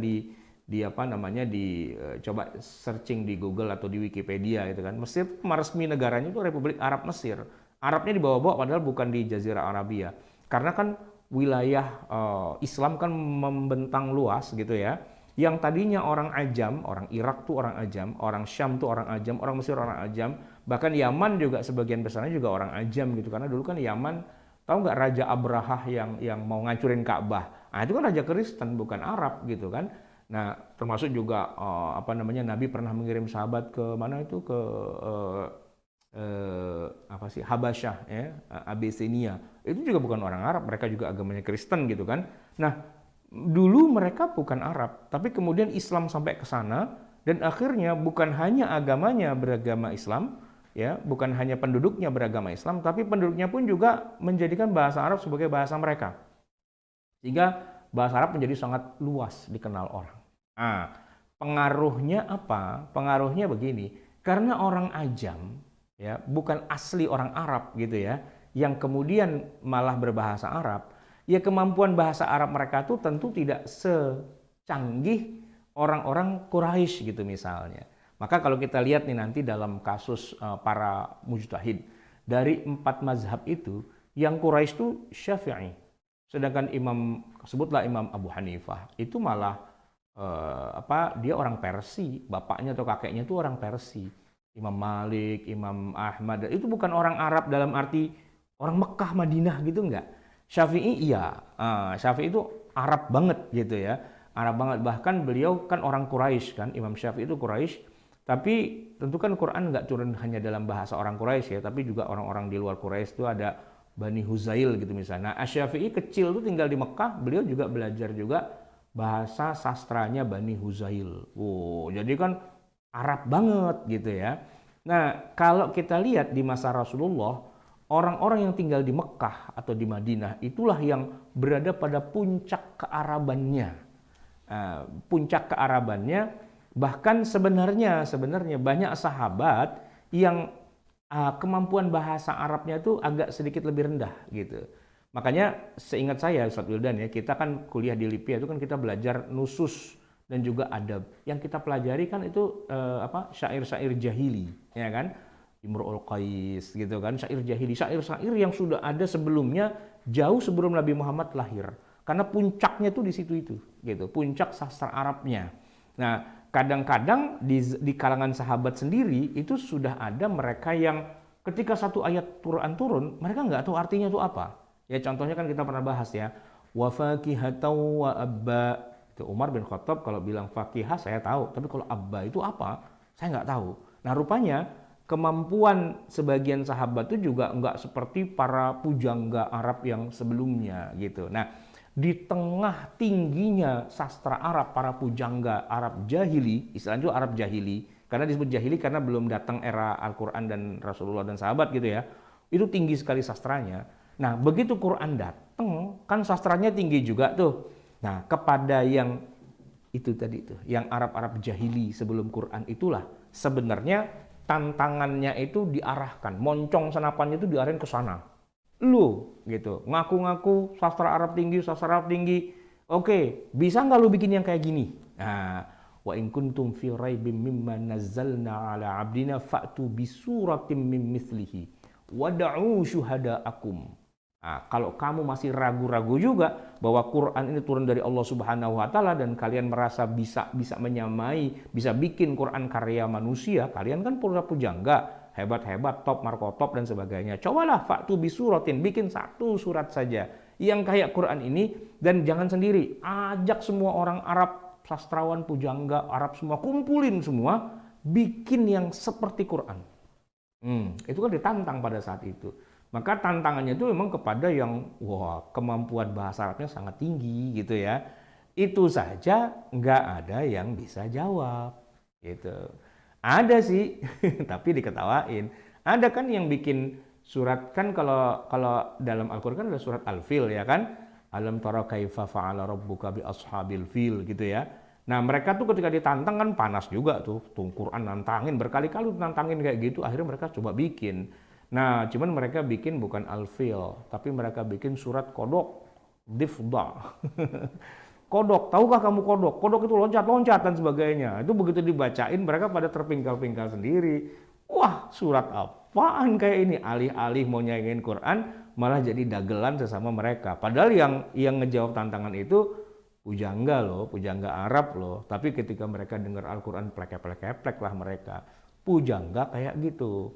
Nah, ini kan kita orang Indonesia nih misalnya. Kita bukan orang Arab, kita orang Ajam gitu. Jadi kalau seandainya kita sok jawab tantangan itu, orang Arab Ajam betul, orang Arab asli betulan yang dulu bikin surat kodok tuh malah ketawain kita. Gue aja bikin surat kodok susah diketawain, lo lagi yang kagak ngerti. Kan gitu kan. Jadi kalau pertanyaannya, apakah masih terbuka tantangannya? Masih terbuka sih, cuman siapa yang berani? Yang jagoannya aja udah pada tewas, udah pada telap, kita lagi sekarang yang bukan orang Arab mau ngejawab akan diketawain, ya lebih diketawain lagi kan?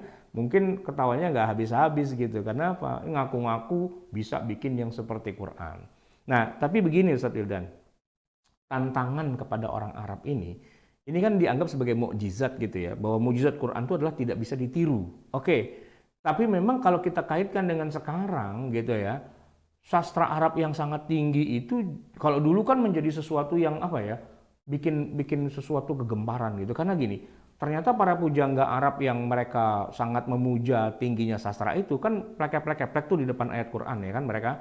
Sampai akhirnya membuat mereka melakukan hal-hal yang irasional, yang tidak masuk akal, yang tidak rasional. Yaitu apa? Mereka benci pada Nabi Muhammad, mereka anti dengan Quran. Mereka kalau ada sahabat Nabi itu kan bawaannya pengen nampol aja gitu ya, bawaannya kesel gitu kan. Nah ini dia. Tapi mereka tetap mengagumi Al-Quran dengan diam-diam dengerin malam-malam. Ya denger, kalau zaman dulu kan belum ada radio, belum ada MP3. Kalau ada radio MP3 mereka santai aja di rumah dengerin gitu kan. Nah tapi ini enggak, kalau dengerin kan mereka harus datang ke rumah Nabi Muhammad. Nah itu diem-diem malam-malam mereka mencuri dengar untuk menikmati istilahnya. Kalau bahasa orang dangdut tuh, bang numpang joget dong, nah istilahnya kira-kira gitu. Numpang joget dong, numpang dengerin dong gitu. Dia nggak suka dengan isinya, dia menentang akidahnya, dia menentang karena isinya kan jelek-jelekin mereka sendiri kan. Tapi sastranya tinggi banget. Dan sastra yang tinggi itulah yang membuat mereka jadi tertarik. Gitu kan, kalau di masa lalu. Nah kalau hari ini kita nggak akan melihat lagi kejadian yang kayak gitu. Kenapa? Orang nggak ada sastrawannya.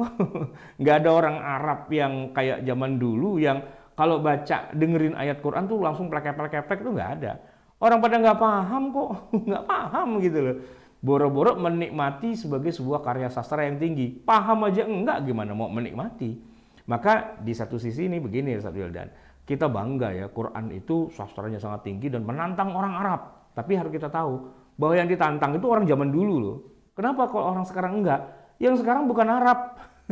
Ya, orang Irak, orang Mesir itu bukan Arab gitu loh. Jadi mereka juga bukan sastrawan juga dan aslinya bukan orang Arab, keturunan aja gitu. Ya kayak kita orang Indonesia kan ya kalau yang pada pesantren, yang pada kuliah di Libya kan bisa-bisaan lah dikit-dikit bahasa Arab. Tapi kan bukan Arab dalam arti sastrawan kan gitu ya. Kita nggak bisa lah suruh bikin puisi gitu kan dalam bahasa Arab, nggak bisa. Ya kalau Akri bisa menerjemahkan balonku ada 5 dalam bahasa Arab, iya buat lucu-lucuan. Ya hasilnya lucu-lucuan aja gitu loh. Tapi nggak akan bisa seindah dan sebagus kayak Al-Quran. Jangankan Quran. Ya kayak orang Arab dah gitu.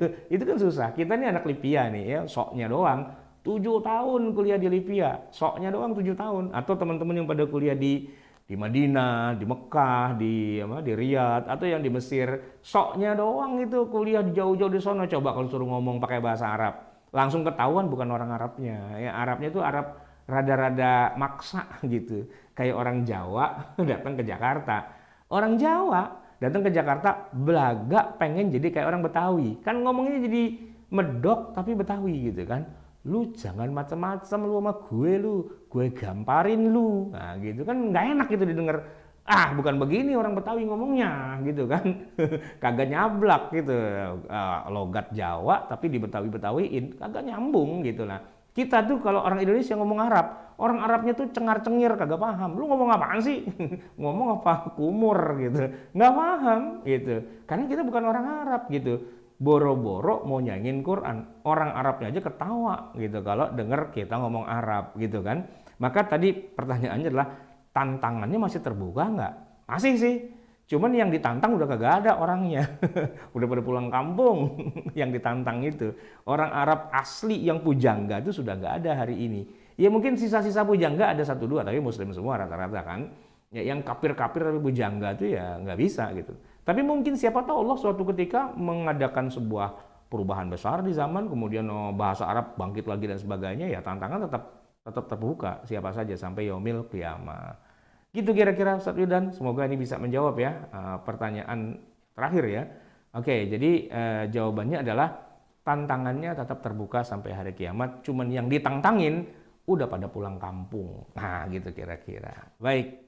Kita cukupkan sampai di sini dulu, Ustaz. Terima kasih Bapak Ibu yang dirahmati Allah Subhanahu wa taala sudah menyaksikan tayangan ini baik lewat Zoom dan juga memberikan pertanyaan-pertanyaannya, atau yang juga bergabung lewat Facebook maupun melihat streaming di YouTube.